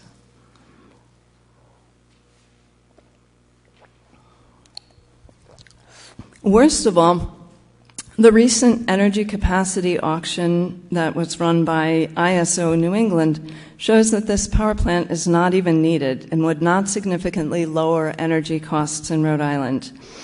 Again, Jerry Elmer has an excellent piece about this, which is page 2 in your packet. The only good thing that can be said about the power plant is that it would create jobs. But is that really an acceptable reason to build something that threatens our children's future? Prisons and wars create jobs too, but we can do better. We can create a lot more jobs per dollar spent by investing in renewable energy and conservation. And those are largely good, well-paying, local jobs. Most of the jobs created by fossil fuel projects, including the recent compressor station expansion in Burrillville, go to out-of-state workers. The residents of Burrillville overwhelmingly oppose the power plant because it threatens their air quality, safety, and the sufficiency of their water supply, as well as its purity. The power plant alone would use almost as much water as the whole town of Harrisville, and it would involve reopening a well that was contaminated a number of years ago with MTBE, a known carcinogen. And it's not really known whether or not it's safe to use that water. Invenergy claims that it's going to clean the water, but we know how much promises from fossil fuel companies are worth. And actually, I do have another sheet that I'll give you when I'm finished. I only have 2 copies of this, I apologize, but this is a fact sheet created by a local Burrillville group, Keep Burrillville Beautiful, pointing out a lot of other harms of the power plant. But this plant isn't just bad for Burrillville, it's bad for Rhode Island, it's bad for the country, and it's bad for the world. At the Paris Climate Summit last December, world leaders agreed that if we want to avoid runaway catastrophic warming, we need to keep total warming below 1.5 to 2 degrees Celsius. And that means a rapid phase out of fossil fuels worldwide. And that would mean, especially in the US, which has contributed the most to global warming, both historically over time and even annually per capita. China is releasing more greenhouse gases per year these days, but they have an immensely bigger population. So if you look at the emissions per person, they're still way below ours. So if Rhode Island is to do its part toward protecting our children's future and keeping the state in ocean state, we all need to stand up and say no to any new fossil fuel infrastructure, especially this power plant. Lisa, you can give that to the clerk, Dale. If you give her one, then we'll get copies. Thank you. All right, is there anyone else from the public who'd like to comment on this?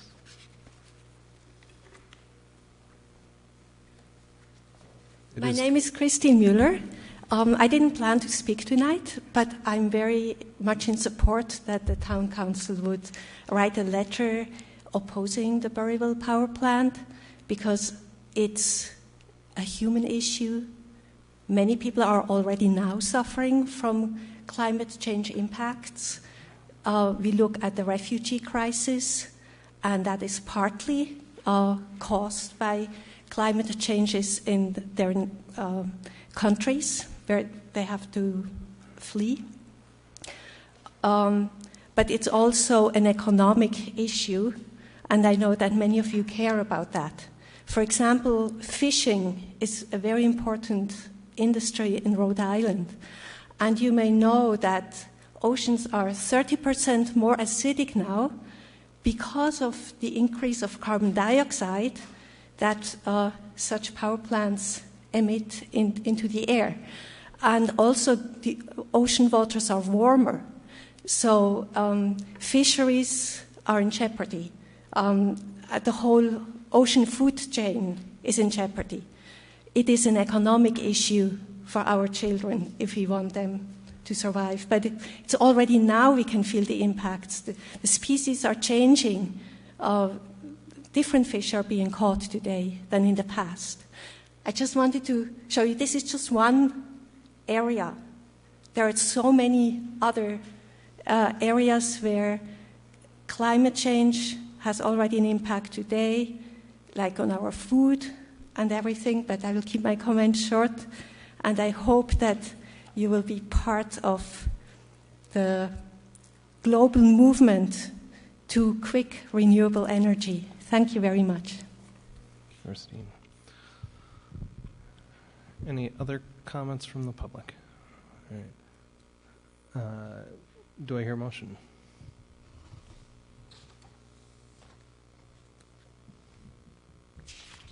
Make a motion to place communication item 8D on file. Second. So moved. Discussion? I mean, personally, I find the statements compelling. I think this power plant is a bad deal for Rhode Island in every sense. Economically, the jobs created will be insignificant to the fact that natural gas is in an economic bubble. Prices are likely to go through the roof in the next 20 years. There's just not a good side to this power plant.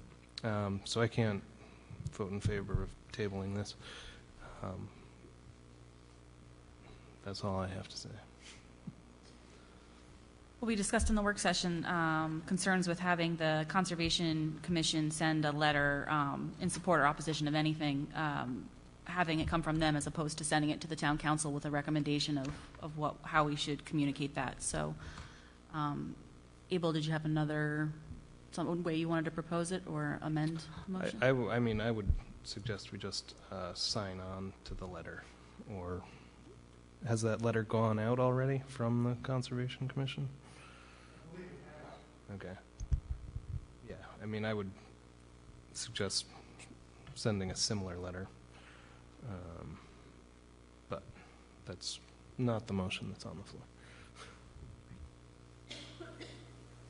So any further comments on this motion? All right. All in favor, say aye. Aye. Aye. All opposed? Nay. And by a vote of 4-1, that resolution or letter is tabled. Item G is a communication dated June. Am I in the right spot? No. Resolution adopted May 17th, 2016 by the Richmond Town Council in opposition to House Bill 2016 H 8075, an act relating to state affairs and government Farmland Preservation Act that would allow the Agricultural Lands Preservation Commission to resell land without being subject to a municipality's first right to purchase. It's been received and placed on file. What are we going to do with it? We discussed this also in the work session. I guess there was some miscommunication or misunderstanding with how this act was actually going to be really written. So there is no support. So I would make a recommendation that if we had to do something, we just strictly place it on file. Second. So moved. Any discussion? All in favor, say aye. Aye. And that motion carries unanimously. Item F is a copy of a letter to the governor from the Exeter Town Council regarding their support of legislation to restore funding for state aid to libraries to the full 25% required by Rhode Island general laws, the public library services. It's being reconsidered. We actually tabled this a couple meetings ago. I believe somebody is here to speak to it.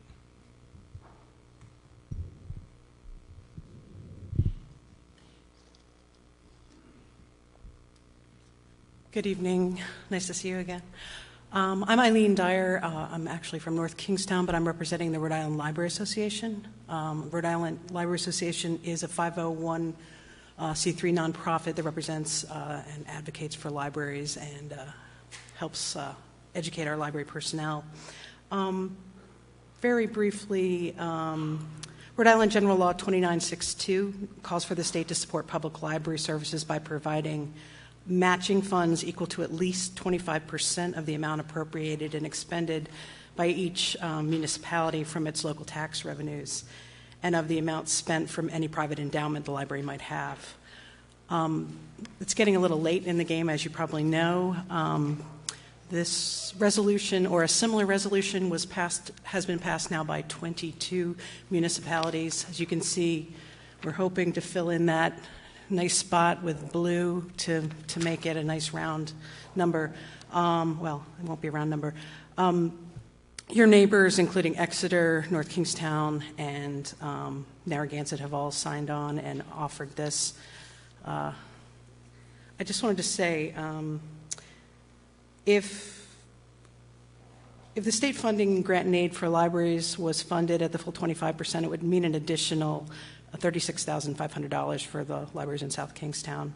As you probably know, the House Finance Committee has put a budget forward. We had been asking for an additional $1.4 million that would raise the rate for all communities to the 25%. They have allocated an additional $900,000, which for South Kingstown, I got that number today from the state, and that would be almost an additional $24,000. However, I still would love if you would go on record with the same resolution before the bill hits the floor in support of the full 25%, because we'll be, again, renewing our commitment to it for next year. So. Any questions on this? Just appreciate your commitment to this. You reached out about when it was on the agenda last time and weren't able to sneak in, and I'm glad that you came, even if it's late in the game. I think your dedication to the topic is obviously really important. And I started my library career here at South Kingstown, as Rachel can remember. I remember. You were certainly just invaluable at the Peacedale Library. My kids have very fond memories of you. You were fantastic. Thank you. Certainly made a difference in many lives there. I appreciate hearing that. Thank you. Are you seeking a floor amendment to the budget, or are you happy with the $900,000 that's in there? Can you ask me again, Abel? What did you say? Are you seeking a floor amendment to the budget? No, I'm not seeking a floor amendment. I'm just asking if you could. No, we're not. My lobbyist says to leave it alone. Gotcha. We all listen to the lobbyist. That's what they're for. Understood. Thank you for asking. Do I hear any further questions? I'll just make a comment. I think it's ironic that the budget increase that's proposed is almost $400 million, but they decided to cut this by 25%. Thank you.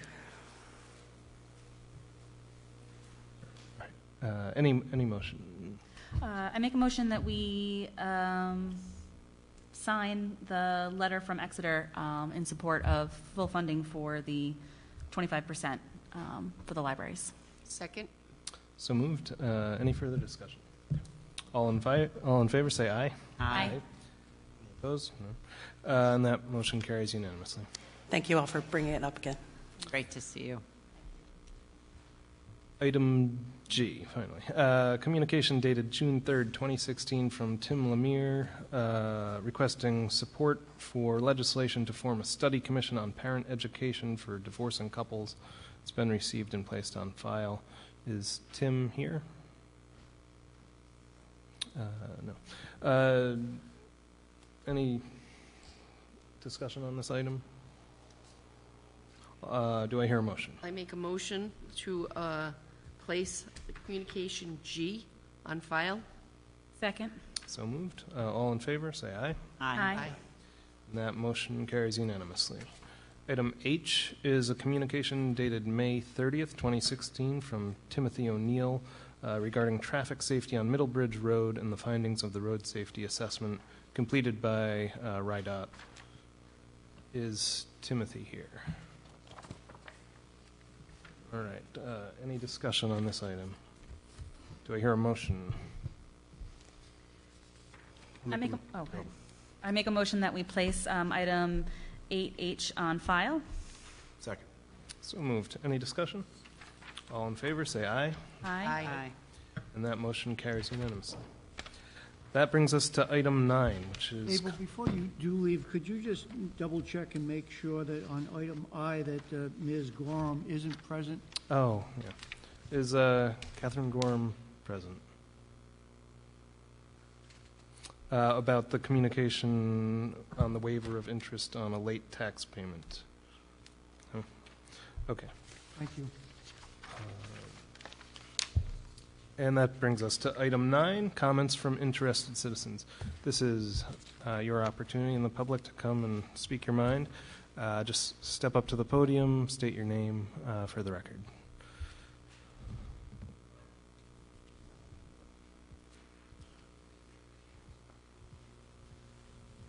Good evening. I'm Evelyn Wheeler. I'm with the State Rhode Island the Rhode Island Historical Cemetery Commission, and also Narragansett Cemetery Commission. And I'm here to ask your consideration to be put on the August 22nd agenda for the, I'll explain. In 2011, the General Assembly passed Rhode Island General Law Title 44-3-63 for historical cemeteries. It is to allow each town to make their own ordinance to give property owners a tax abatement if they have a cemetery on their property and they keep it clean. South Kingstown had 203 cemeteries. Some have been removed, bringing it down to 160. Scouts take care of quite a few. I now have 4 Boy Scouts and 1 Girl Scout working on 4 cemeteries. 30 are cleaned by the property owners now, or by the churches, or by groups that I know of. I mean, I've seen just about every cemetery in South Kingstown, but it's been a couple of years. So our historical cemeteries are open-air museums and need to be restored, preserved, and maintained. These cemeteries document the birth and development of our state through its people and should be preserved for the education of future generations. Unfortunately, many of these cemeteries are in very poor condition, including those on private property. Now, cities and town councils have the opportunity to preserve these cemeteries through the passage of this tax relief. Last week, I spoke to Narragansett and 5-0 for it, and we'll be working out the wording for it. I have a packet here for you all, which will explain. I based it on the Lincoln Stonewall law, and so I've made a sample of it for you so that the town solicitor would have an easy job of making it up if you so desire. Any questions? Thank you. And you can just hand it over to the clerk, I imagine, or the solicitor. Any? Pardon? I said bring it on over. Bring it out.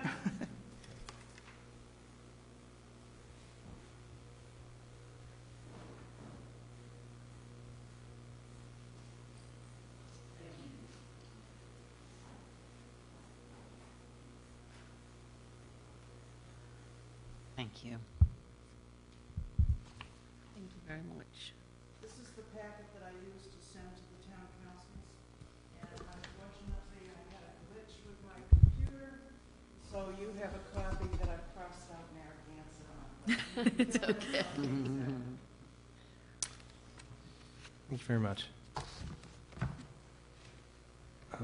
So during public comment, we don't really take any action, Okay. as you can understand, but we look forward to having you back here when we get to. Okay, thank you very much.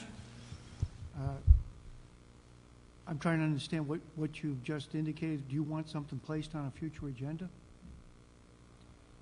I think she wanted to come back in August, so perhaps we can. I need to understand for what purpose. Well, I haven't gotten a chance to look at this, and Maybe what we do is we wait until you all have the opportunity to review it and then decide if you want to put it on the agenda.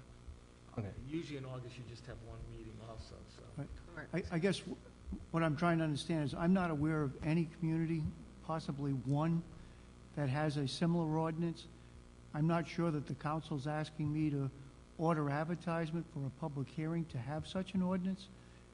That would be the only reason you'd bring it back in August. Unless you're looking to have further discussion on this. Again, I'll do whatever the council wishes. I just don't understand what you're attempting to do. okay. Why don't we discuss it at an upcoming work session? Okay. See if, and then we'll get back to you, Evelyn, about getting it on the agenda or not. All right, thank you. Any other comments from the public? Speaking in support of the Sustainability Committee, would that be a good time, or you prefer that later? Now is fine. Okay, You're at the I keep podium. it very brief. I think that is the future to go, is towards sustainability, which it doesn't only mean environmental sustainability, but that is the prerequisite for social stability and economic stability, for social justice, for everything. If we don't have food to eat, fish to catch, water, and if we are plagued by droughts and floods, the economy will suffer first. Poor people will suffer first. And so if we can take steps and be part of that global movement, Germany, Portugal, China are leading now the efforts in renewable energy. And South Kingstown has a lot of support. We had the Solarize Rhode Island present in this room, and it was packed full, standing room only. So there is tremendous support of the South Kingstown community for going solar and wind wherever appropriate with the siting. That needs to be carefully chosen, of course. And I just want to commend you to create that. This is wonderful. Thank you. Are there any other public comments at this time? All right, comments from council members. I'd just like to say I came in late because I was at South Kingston High School's graduation, which was, as always, amazing. Great bunch of kids, so congratulations to the class of 2016. Yes. And I also want to congratulate the South Kingstown High School baseball team for making it all the way. So far, 22 game winning streak, and they're heading to McCoy for the state championship game against Bishop Hendricken. So that's a real big deal for South Kingstown High School.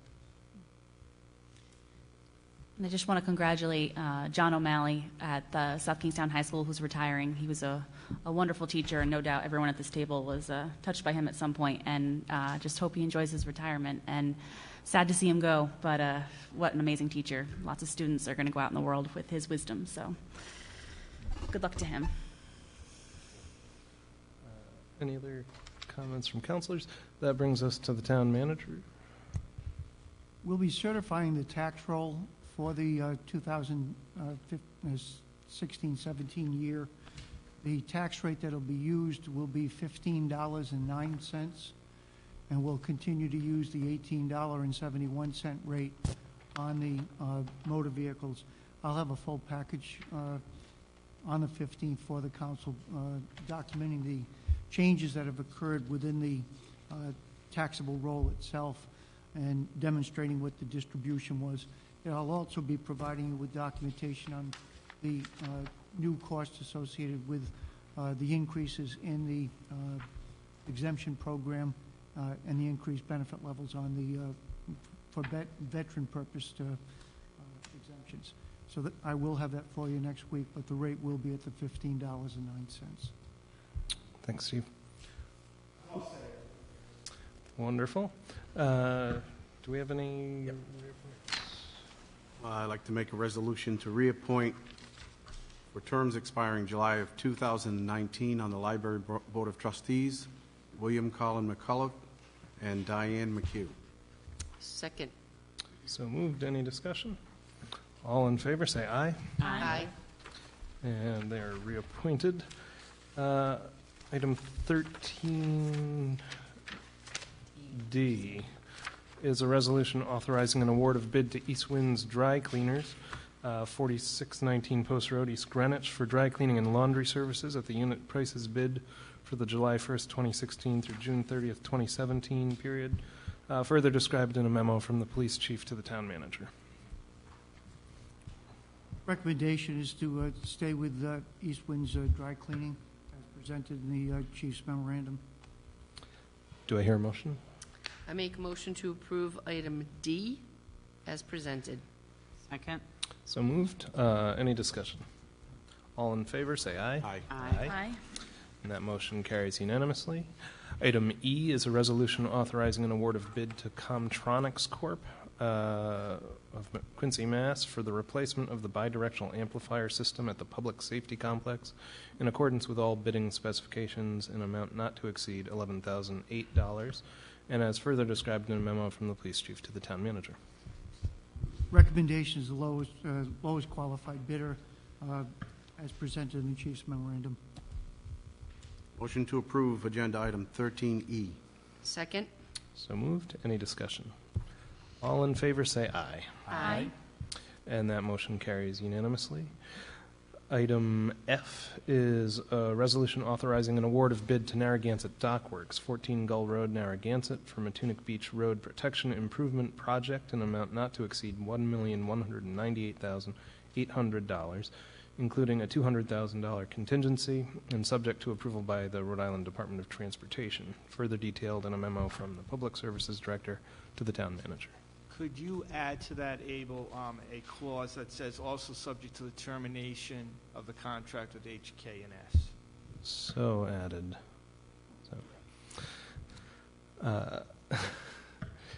Any? Yeah, I think that where we are at this point is that the town had issued a contract for this construction project in September of 2013. Since that date, the work has been held up based on various reviews with Coastal Resources as well as litigation. Earlier this year, the contractor that was appointed in 2013 declared for bankruptcy. Subsequent to that, with discussions with the receiver, as well as with the state who will be the funding agent on this project, we went out for competitive bid again. 7 bids were received for the project. The lowest qualified bidder is Narragansett Dockworks, as presented in John Schock's memorandum. The bid price is $266 above what the H&K and S contract that was awarded in September of 2013. As such, it's acceptable to the state to replace the contractors.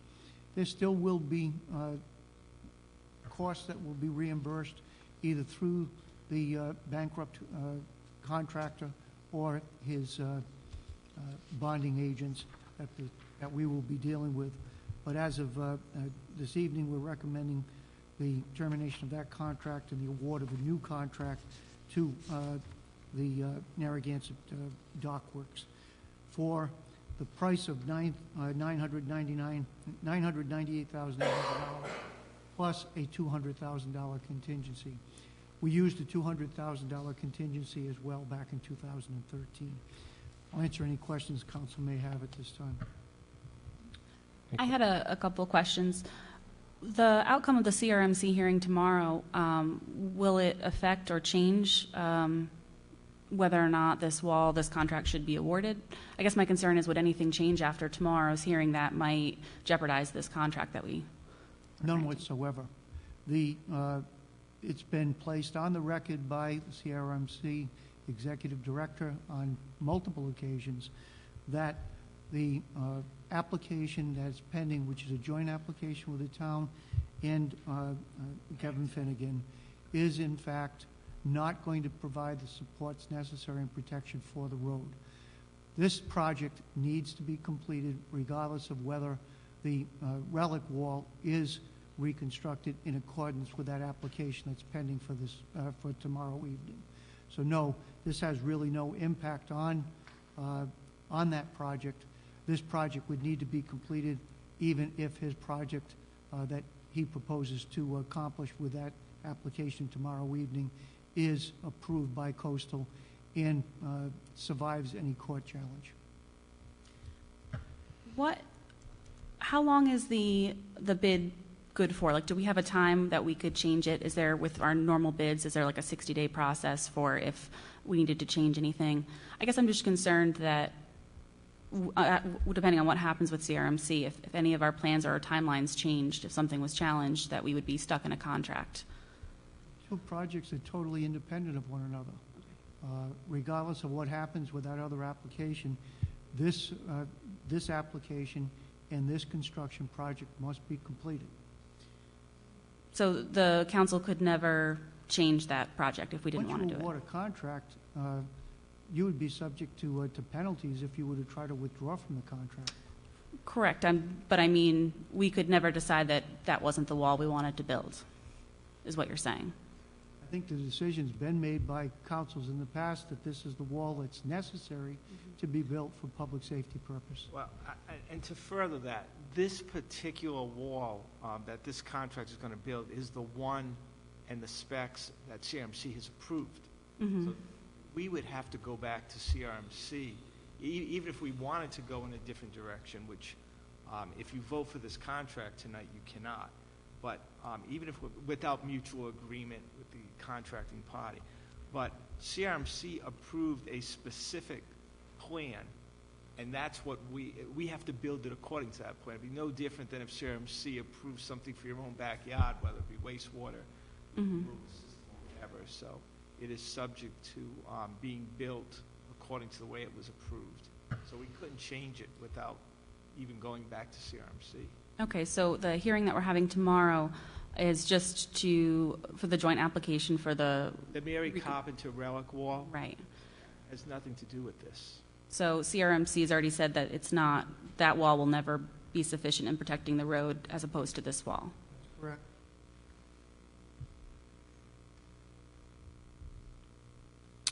Any further questions? All right, do I hear a motion? I make a motion to approve item number 13F as amended. Second. So moved. Any further discussion? I just think I'd be more comfortable waiting until after the hearing. I understand that they're two separate issues, but I just have some reservations, and for that, I'm going to vote no. Any further comments? All in favor, say aye. Aye. All opposed? No. And that motion carries by a vote of 4-1. Item 13I is a resolution authorizing an award of bid to Baker and Taylor of Charlotte, North Carolina for the purchase of books for the South Kingstown Public Library from July 1st, 2016 through June 30th, 2017, in an amount not to exceed $76,000, as further described in a memo from the library director to the town manager. As noted, we have done business with Baker and Taylor now for many years. The prices offered by that firm and the Ingram are identical. Recommendation is to stay with Baker and Taylor as the supplier of record with the books. Do I hear a motion? Make a motion to approve item 13I as presented to Baker and Taylor. Second. So moved. Any discussion on this item? All in favor, say aye. Aye. And that motion carries unanimously. Item J is a resolution establishing a sustainability committee and adopting its charge as shown on Exhibit 1 of your agenda, further described in a memo from the Director of Planning to the Town Manager dated June 8th, 2016. On the April 7th council report, we provided a drafting of the Sustainability Committee scope of services. This was in accord with the council's adopted goals and objectives. We asked for any comments to come back or revisions to be suggested, and that we would bring it back in June. We did not see any revisions suggested, so it is as initially presented to the council back in April. Thanks, Steve. Do I hear a motion? I'll make a motion to approve item 13J as presented. Second. So moved.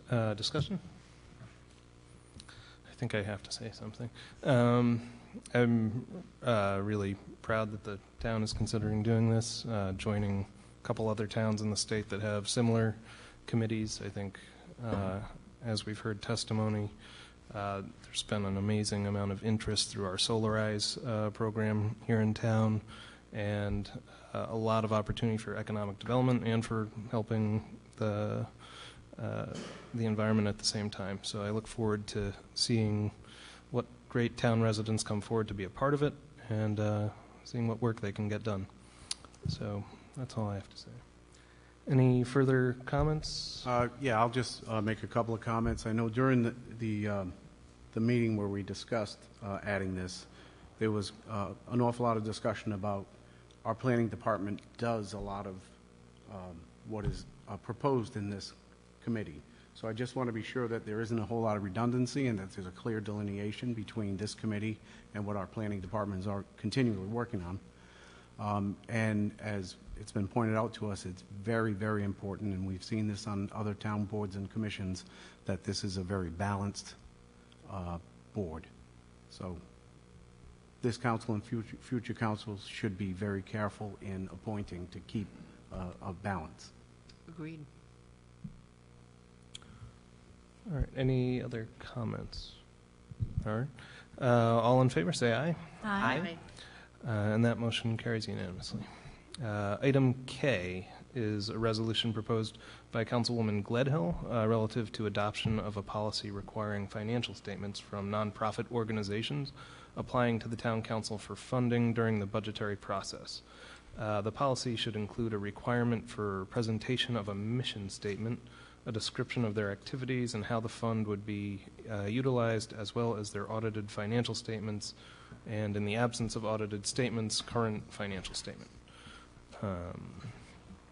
Steve, do you want to define I this? would yield to Liz to present what her interests are.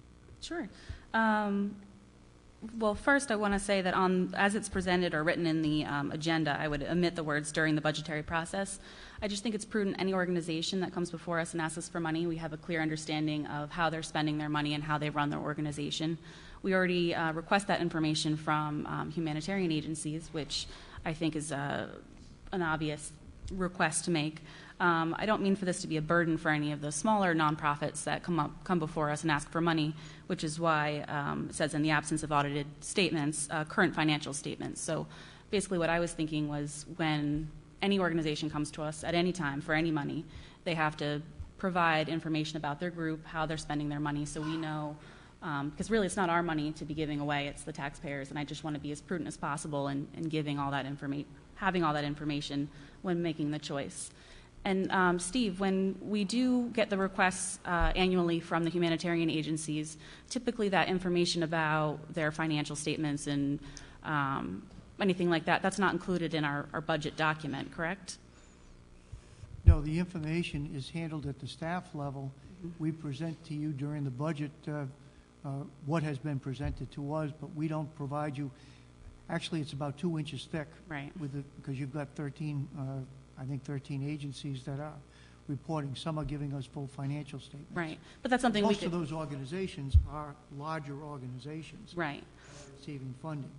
I mean, I think the real question is what information and how we're going to request it. If what you're suggesting is at the beginning of each fiscal year, if people are obtaining money, such as Chamber of Commerce or Peacedale or Wakefield, that we will ask them to provide us with a financial statement as of that date. We will provide that to the council if that's what you wish. Yeah, the application that you sent along with our emails, I think, like you said, a reduced version of that would be more than enough information. I mean, essentially just what's included in here, their mission statement, a description of their activities, how they use their money, and whatever kind of financial statement they can provide. However the council wants it. And I think, by the way, Liz, I think all that information is included in the 990s, if they're not-for-profit. I feel like the 990s are not as clear of a picture. Definitely not a financial statement about what kind of staff they might have, what their mission statement is, those kinds of things. I think some of that is also on the application, but the thing I want to stress is when you're talking about the organizations of the 501c3s that are right here in town, are very close and come to us each and every year, you have to remember their fiscal year end can be March, June, September, or December. So if we're having to require, which I know you've amended that, but according to how this read, an audited financial statement, number one, that's going to be a burden for some of these smaller 501c3 organizations, and number two, they may not even have their compilation of their tax returns done in time for the budget process because we approve in April. So I think we have to be very consistent and be on the same page. I am not opposed to holding anybody to task to bringing things forward, but I think that we have to have continuity with every agency that comes forward. Yeah, I don't think in here it's compelling anybody to get audited financials because, like you said, it can be a big financial burden. It says in the absence of audited statements, current financial statement. That could be something as simple as a treasurer's report, just indicating how they spend their money or what kind of money they might have on file. And I certainly recognize that everybody's fiscal year ends at a different time. I would just ask for whatever was most recent that they had, just to get an idea. The other thing I just want to throw out on the table, too, is we have to look at, as you said, as the mission of some of these organizations. But if we're giving them money to give back to the community, I'm all good with that. Go for it. I just want to make sure that we don't then, at this point, start making stipulations saying you can't spend this on salaries, you can't spend it on, paper goods, office products. I think we have to really look at this very objectively and not hone in to so much of a degree that we're really minimizing the capacity of what these people may utilize some of that money for. I don't feel like that this statement indicated that or gave it that kind of scrutiny, but if there's something that you want to amend that would make you more comfortable. No, I don't necessarily need to amend it. I just think we have to look at the broad scope because it could get down to that because people could, once they see the financials, I think, which is a very good accountability practice, but there could be more questions that are opened up, and I want this to be the intention of the good for the people that come before us. That's my, I guess, it's not even an issue because allocating money to certain groups, then certainly the public has the right to know how that's going to be spent. And, maybe there should be a follow-up as to afterwards how it was spent, that it was spent as it was stated it would be. That's not a bad idea. And maybe that can be done at budget time, but again, just to be consistent, people's financial statements are going to look differently. However, their 990s are all look the same. They do say what the group is about. They do have a profit and loss, and they do have a balance sheet. Right. Those are the financials that we should be interested in. If you want to go with their prepared treasurer's report, you can, but they're all going to look different. Well, I have a problem with when, during the budget process, for example, some of the humanitarian organizations, which I'm happy to support, didn't even come to the meetings to solicit their requests for money or describe what they were going to use their monies for. I mean, we gave $24,000 to Thunder Mist, and for whatever reason, they were unable to make it to the meeting. So I think setting guidelines, okay, if you'd like to make a request for money, I think we have a right to hear about it, and I don't think that you can ever have too much information, and I don't think this is a burden to anybody. I know that 990s are available online. I want to hear it from an organization. They could provide the most recent to you. Right. Can I ask though, Steve, a lot of those organizations, what is their process when they come to us to ask for it? Normally, they'll tell us where they're going to expend the money, and that's what's in the budget narrative that we give to the council. I can get any level of information you want. As I say, the information that we collect from those different agencies is in a ring binder that's 2 inches thick. If you want to receive copies of everything that we get out of that application that we use, certainly that's available. I say that to the council when we're in the work session on the budget. But, if you want to streamline that where you have a specific statement on how they're going to use the money, we can attempt to put something different together than what we're currently doing. But I want to caution, financial statements don't deal with personnel. They'll deal with what costs are associated with salary. Right. But they're not going to have, unless you're asking for a budget document that specifically lists what salaries are, That's not what I'm looking for. I just mean like how many employees they have, or if they have paid employees, that type of thing. What we can do is, what I'd like to do is, I'll put an application together and get it to the council so that you can sign off on the application that we're going to use. Because there's a lot of different interpretations here as to, I'm not sure exactly what you're looking for. If you're looking for financial statements, that's different than budget. If you're looking for both, we can ask for that. If you're looking for a specific purpose on the money that you're going to be asked to give them, we can have a statement of that nature as well as a mission statement. I'll put all that together, and I'll bring it back to you in terms of saying, and then I think we have to make a determination on when that's done. I think most of it should be done during the budget process. And if you want this year for us to send it out after the fact, we can do that too. Or we can do it in terms of anything that we're going to put out for the next year. If you want it done now, we can. Most of the agencies are looking for the money in July. Right. So I don't want to hold that up. No, I don't want to either. And I don't mind putting a timeline on it either, saying during the budgetary process, but I don't want to restrict it to just the budgetary process, because as we know, organizations come to us throughout the year with requests for money, and maybe it's the first time they've come, or maybe it's, they need matching funds for a grant, whatever it is. Currently, if, say, the Wakefield Village Association wanted to come to us and ask for money, do they just write a letter and make the request, or do they have an application that they have to fill out? That's what the past practice has always been, is that they would write a letter just as they have, whether it was Peacedale looking for the monies necessary for the bus shelter, or the flag situation with Wakefield. Right. If what you are asking is that every time they send us that letter, we say to them, give us your financial statements and give us something specific, we can ask for that. Right.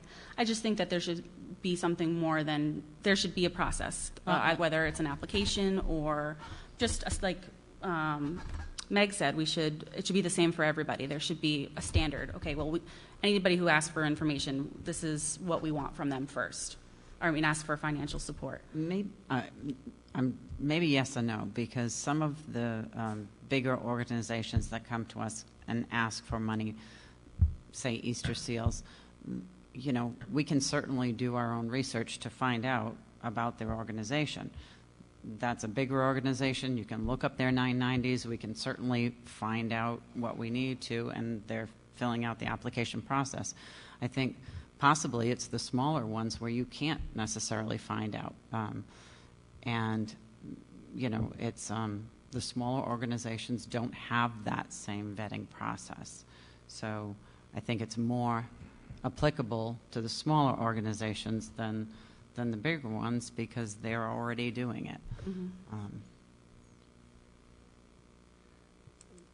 So it sounds like we don't have this completely well-defined yet. Personally, I feel like the budget is the document that I would like to see to tell me the story about what an organization does. Budget tells you what they wish to do. Well, I think a budget, and then in tandem with the current financial statement to know how they're meeting those goals. Should we continue this until we have that? If you want to continue it to the next meeting, and in the interim, I'll try to put a draft application together for you. Sure, that would make me happy. Something that encompasses this statement and what you think is an appropriate amount of scrutiny for your department. Yeah, I just think there's a large difference between the human service agencies that are saying, if you give us the money, we're doing it for this purpose, this purpose. That's the narrative that we give you. We can give you anything detailed. But when we start dealing with Peacedale preservation, revitalization, I'm not sure you're going to have more than a budget and a checking account that's going to say that the checking account has X number of dollars in it. And that's fine for me, but isn't the Land Trust also one of the organizations that doesn't have to provide that info, and they're a rather large organization? Well, the only time the Land Trust would be asking for money is if they were looking for money for a land acquisition. They're not part of the budget process. No, I know, and like we said, we're not limiting this to just the budget process. I'm saying I definitely think this is more targeted towards the small organizations, but that's not to say a larger organization wouldn't come here and following the current protocol that we have, if they're not a humanitarian organization, they could just write a letter requesting funds, and we wouldn't have that information. You can do it any way you want. I mean, if people are writing letters at the time that they write a letter asking for money, we can, at the staff level, ask them to fill out the application that we would put together. Yeah. And we'd have that information. Organizations like the Land Trust certainly have, formal financial statements and audited financial statements that they can provide to the council for your review. Okay. So I would love to see whatever you think is appropriate, and then have it continue to the next meeting for discussion. Motion to continue 13K, allowing staff to provide us with some examples, and then we can clarify. Second. So moved. Any further discussion? All in favor, say aye. Aye. And that motion carries unanimously. Item L is a resolution authorizing the 2016-2017 funding commitment from the contingency fund in an amount not to exceed $2,000 for the Saugatucket River Corridor Sustainable Resilient Systems Project, proposed by the University of Rhode Island Landscape Architecture Student Project for fall 2016. This is as requested by the Economic Development Committee and further described in a memo from the senior planner to the town manager. I'd like to call for a recess. Larry?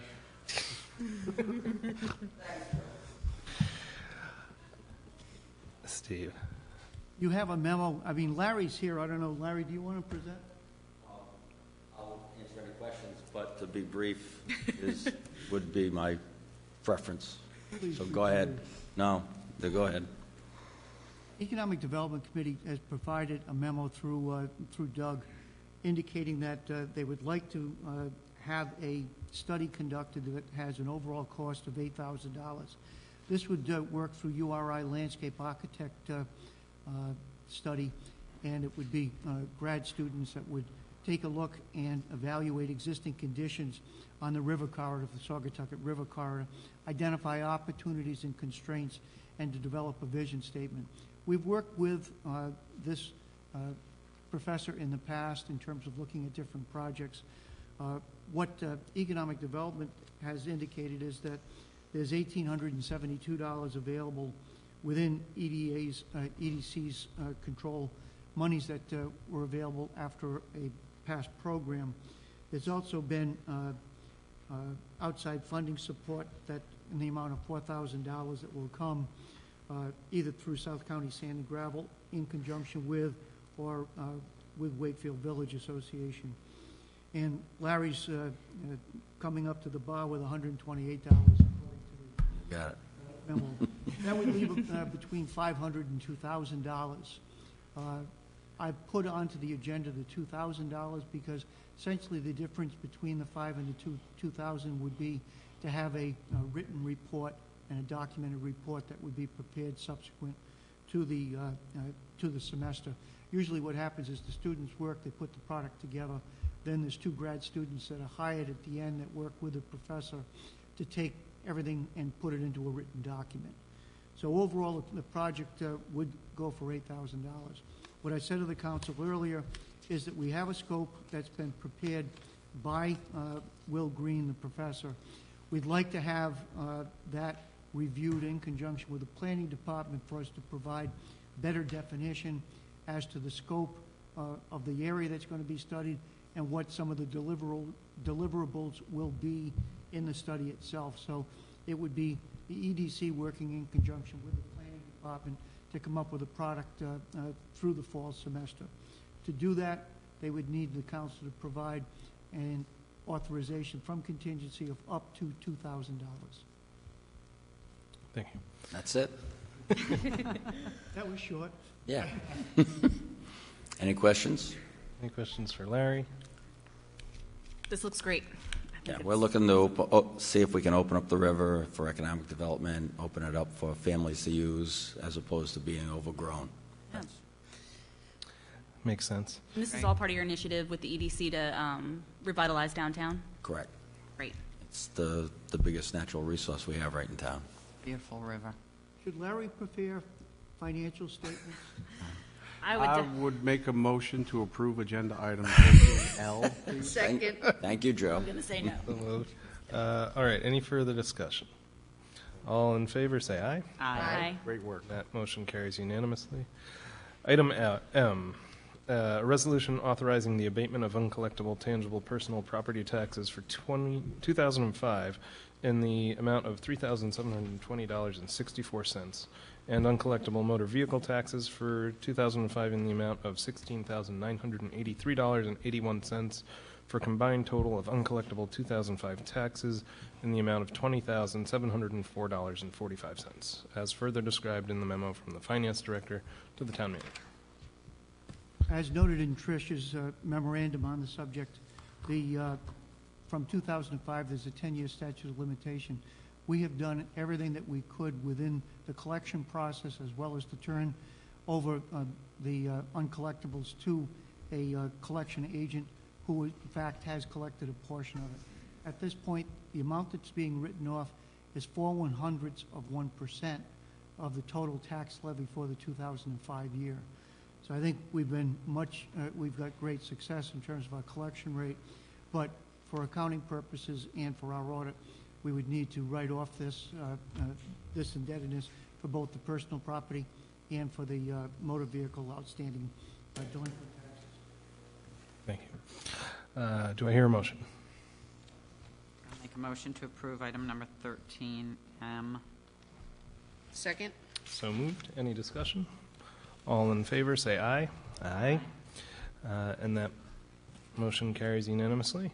Item N is a resolution authorizing an award of bid to Ambient Sound Incorporated of Warwick for audiovisual equipment upgrades for Town Council chambers in an amount not to exceed $37,566, including a $1,500 contingency, further described in a memo from the Information Technology Director to the Town Manager.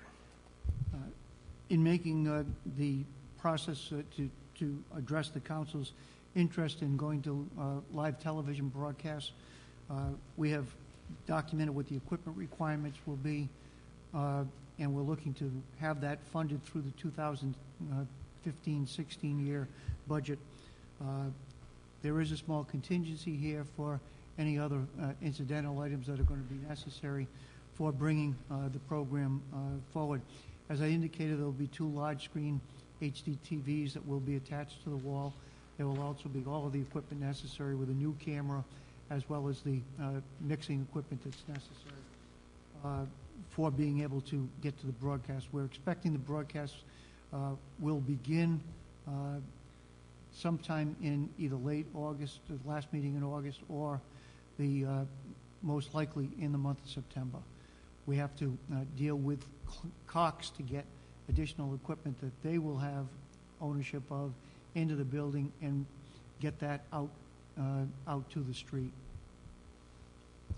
Very good. Do I hear a motion? I make a motion to approve item 13N as presented. Second. So moved. Discussion. I think it's also important to point out that this equipment will be real helpful to other boards and commissions that are having presentations, and including the council, where we have presentations in this room. It's exciting. Any other comments? I look forward to seeing you all in high definition. All in favor, say aye. Aye. And that motion carries unanimously.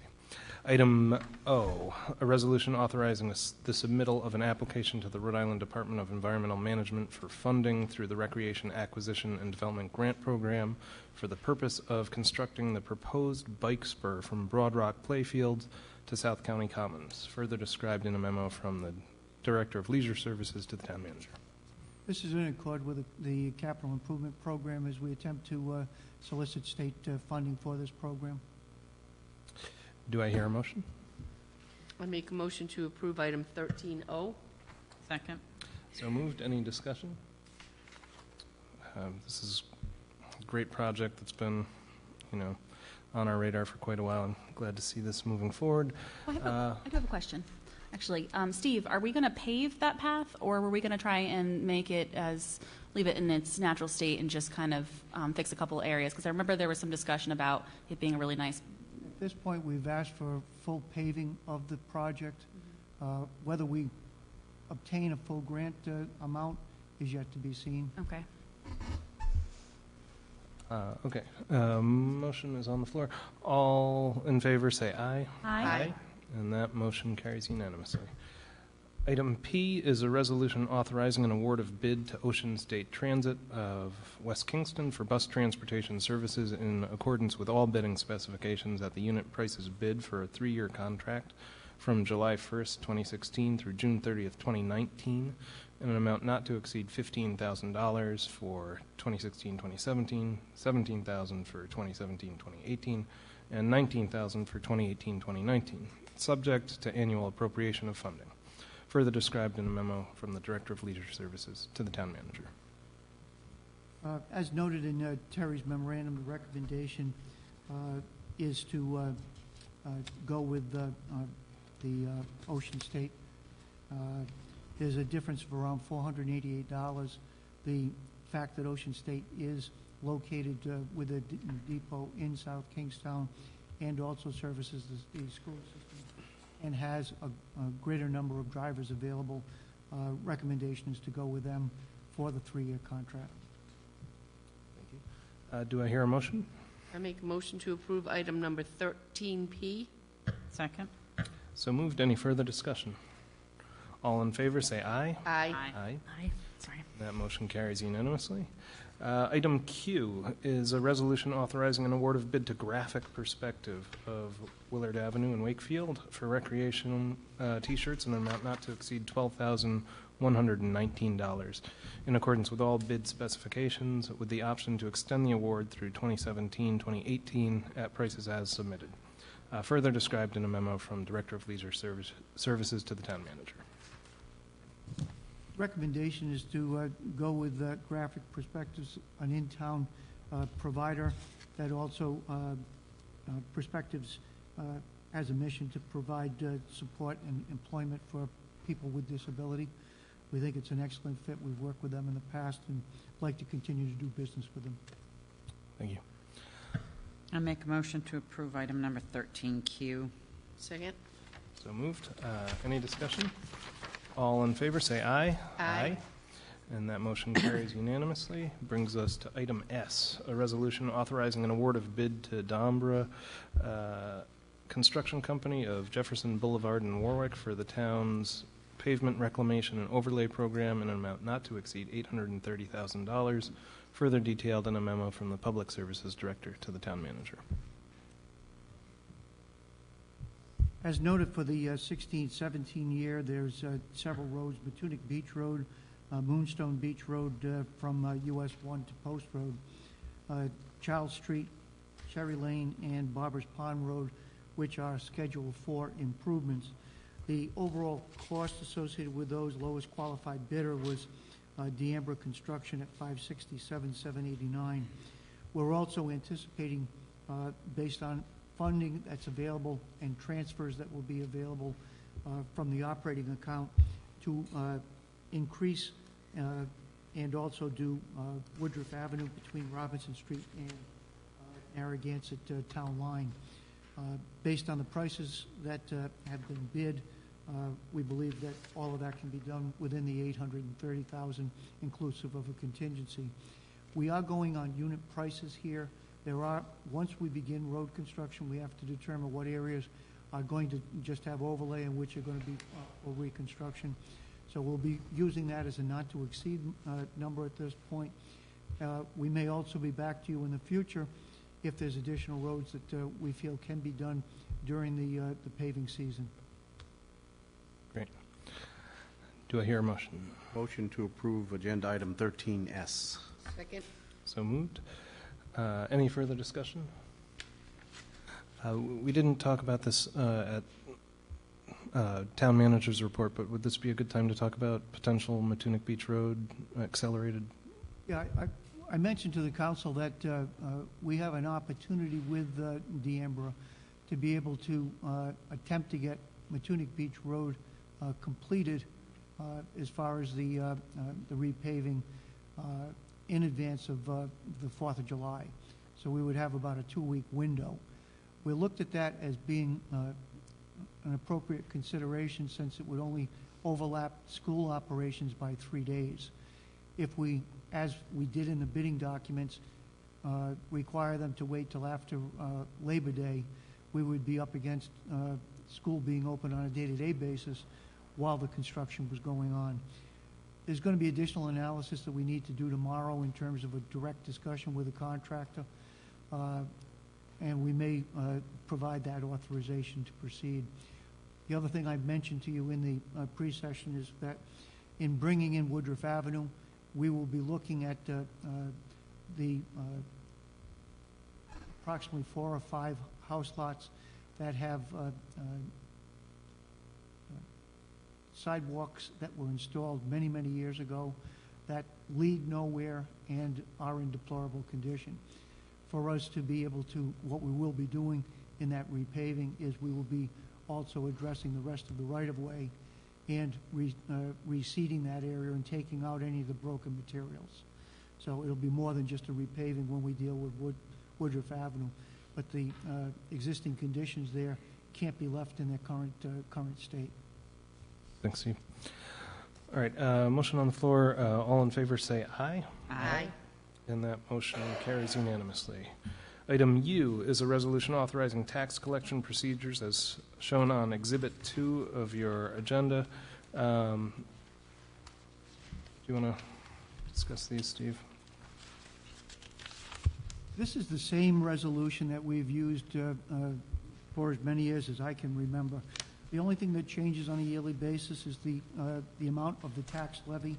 In the first paragraph, it indicates that we will be raising a sum not to exceed $70,448,770. That's set about $50,000 over what the existing requirements would be of the budget that was adopted by the council. That $50,000 is also approximately 1 cent on the rate. As I said earlier, we'll be looking at having the rate set at the $15.09. The remainder defines what interest penalties are required if, in fact, there's delinquency in the payment. We still provide opportunity for people to pay their entire tax amount by September 1st or to participate in a quarterly tax payment system. We are still providing 10 business days from the due date of any of the 4 quarter payments for the taxes to be paid without penalty. After the 10th day, the penalty is imposed going back to the original due date. So there's no changes. The interest rate will stay at the 12% rate, which it has been for several years. Thank you. Do I hear a motion? I have a quick question for Steve. Are we going to, in the revamp of our website, be able to pay our tax bills online with using a credit card? I know you can do that in the town hall now. We already have the ability to have the credit card payments online. They are? Okay. So We've been there for a couple of years now. great. That's it. Do I? Motion to approve item 13U with the verbiage that is shown on Exhibit 2. Second. So moved. Any further discussion? All in favor say aye. Aye. That motion carries unanimously.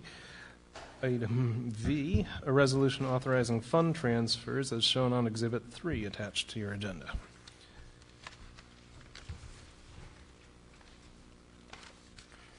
We have recommended to the council approximately 8 different transfers that are outlined in a memorandum from Trish Sunderland.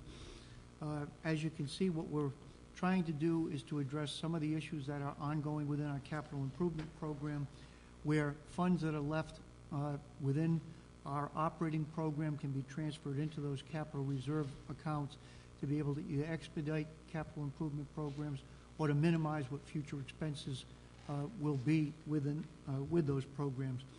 First is $30,000 to the Technology Improvement Fund. This will be used to continue to advance the technology changes that we must do within the community. At this point, we're still looking at the telephone system upgrade that's going to be necessary, as well as some of the networking equipment, and to have money in reserve in case equipment needs to be replaced on on an as-necessary basis. We're looking for $70,000 to be transferred to provide us with opportunity as far as equipment, public works equipment acquisition, towards some of the larger trucks that are on multi-year purchase schedules at this point. We're also looking at $95,000 for road improvements, which will go into additional paving for us to continue to attempt to accelerate the amount of road work that we can get accomplished within the capital program. $100,000 to go into the public safety building reserve. This is based on the building was built in 1998. We need to have a capital reserve available for the different equipment failures that need to be replaced within the building, or any renovation works that are necessary that would normally be funded through the capital improvement program. We're also looking for $40,000 to go into the beach improvement fund. As we've discussed during capital budget development, there's a number of things that we'd like to accomplish with the beach. After we've moved back the building, there's some logistical issues in terms of being able to provide proper service to the people using the beach, as well as to deal with handicapped accessibility issues, and as far as how our lifeguarding setup and the lifeguard stations are used. We're looking at $40,000 at Marina Park improvements. This would be money set aside to start a reserve fund for rebuilding of the boat ramp. Boat ramp is not in good condition at this point. We're also dealing with DEM to see if we can get any grant money that this could assist us in terms of being able to move forward. At this point, we were looking at that ramp. Initially, we thought we could do it on a short-term basis. We can't, based on the size of the cofferdam that would be necessary to do that installation. Now looking at probably over $100,000. So if we can have the local money available, hopefully we can attract some third-party or money through DEM. $10,000 on the transfer from the town hall operating account to the town hall improvement, and this would be set aside for the various improvements. You can see we're continuing to make some of the improvements around the building, and there's a need for us to look at some major changes as far as none of the carpets have been replaced in the last 15 years. We've got some HVAC needs that have to be addressed. So what we're looking to do is to have that in there that goes along with the projects identified in the capital program. Last would be the $35,000 for the Public Services Building Fund. We've gone out to bid on that. The project came in about $15,000 over what the budget availability is. We will have a contract recommendation to the council at the next meeting to have that work completed by winter, so that we can have the heated spaces for the trucks by that period of time. Well, this money will also be available to be able to assist in any of the other improvements once we get the building completed, if there's additional items or amenities that they need that would better accommodate their use of the building. There's also additional transfers that are part of the budget. The $425,000 is budgeted on an annual basis for transfer into the OPEB account. To appropriate those dollars, you need to now be able to transfer that $425,000 into the OPEB account. That gives us full payment of the ARC that's necessary. The Planning Department has talked about the need for the comprehensive community plan update, where they were looking for a consultant. They're looking for $7,500 to be set aside out of their operating account, which was not used for professional services, to be held out so that it can be used toward that consultant. We've gone out on revisions for that. The prices came in well, so we should be able to accommodate that with that change. We're also looking that there's $51,934 that is available that needs to be transferred now that we have a debt service fund, to transfer that revenue into the debt service fund. This was monies that were set aside based on bond issuance costs, where monies came in based on premium that were bid in some cases. We're also looking at establishing the first program funding for a streetlight acquisition and LED conversion program. We anticipate that that program will be between $460,000 to $500,000 in terms of specific capital costs. About $72,000 for the acquisition of the existing lighting plant, and probably in the area of $450,000 for conversion. Once we complete that, we're currently spending around $200,000 a year on our street lighting. That cost could drop to in the $40,000 to $50,000 range. Until we pay off these dollars, those would then become free dollars for the town. If we can set aside this money this year, we can see on what type of a schedule we want to deal with both the acquisition and the replacement of lights. We're currently working with Narragansett, Westerly, and North Kingstown in terms of evaluating what maintenance costs would be both for the existing lighting plant as well as the plant if it was converted to LEDs.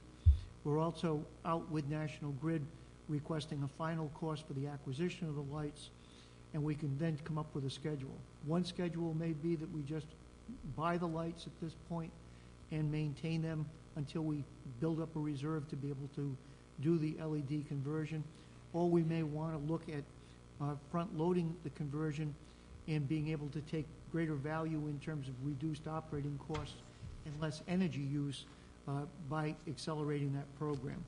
But this would be the first set-aside of the $250 for that purpose. With each of those transfers, if they're effectuated by the council this evening, we're still anticipating that we'll end up reporting a surplus position for the general fund for the June 30, 2016 of approximately $1 million. That added to the fund balance that we currently have will show as a fund balance somewhere in the area of between $10 million and $10.3 million.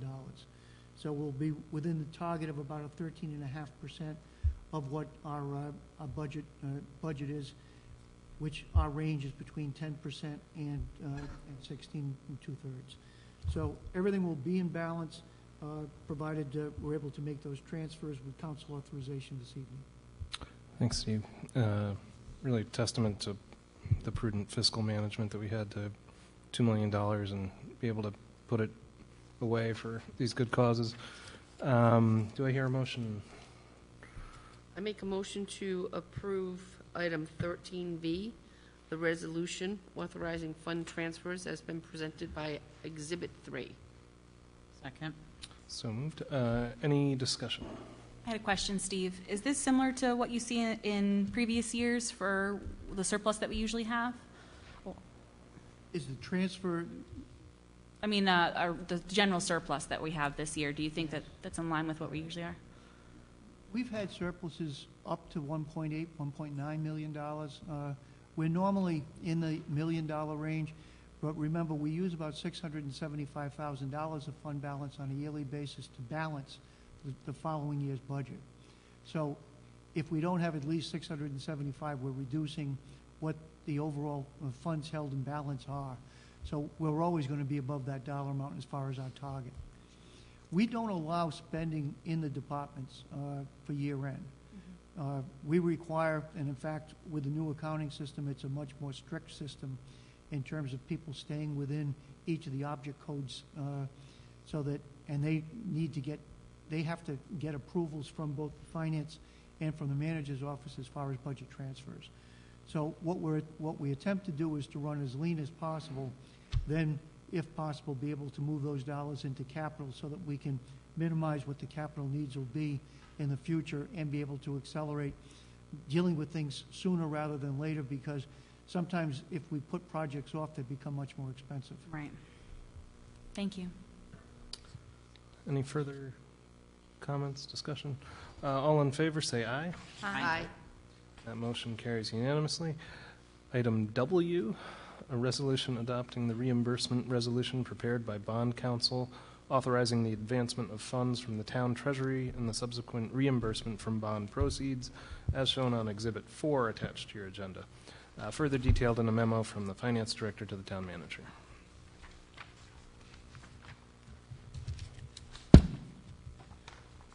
The bonding authorizations that were provided in 2003 and 2004 did not provide us with the flexibility to be able to determine when we were going to sell municipal bonds. As we talked about when we set the debt service fund up, what we wanted to be able to do is to be able to group different borrowings into one package, because it would save us dollars as far as the cost associated with preparing for a bond issue, going through the rating agencies, as well as the bond counsel costs. Most bond issues, even at $1 million, will cost about $50,000 in expense. If we take the monies that we're looking at to go forward with the rec center, as well as the monies that would be necessary for the school improvements, we would like to have those occur in one bond issue. We'll be spending the money now.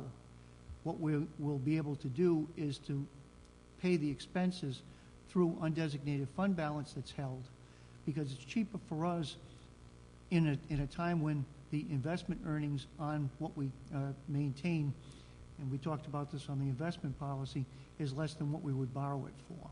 So what we would want to do is to have all of our bonds capable of being sold at the time which we feel is most appropriate. One, to get into the market based on knowing what rates are, and two, to be able to group different municipal borrowings into a single package. So instead of having a bond issue each and every year, we would do it every second or possibly third year, depending on what market rates were, and also what the rate of investment returns would be on idle fund management. But all of our bonds subsequent to 2004 carried that type of language that gave us the flexibility. The two bonds listed in 2003 and 2004 did not provide that flexibility. What we're asking you tonight to do is to provide us with that authorization. Thank you. Do I hear a motion? I make a motion to approve item 13W as presented in Exhibit 4. Second. So moved. Any further discussion? All in favor, say aye. Aye. That motion carries unanimously. Thank you, everyone, for bearing with us till the bitter end. Do I hear a motion to adjourn? I make a motion that we stay till 11 p.m. No, I make a motion to adjourn. Second. So moved. All in favor, say aye. Aye. All opposed? Nay. By a vote of 4-1, the motion carries. It is 10:12.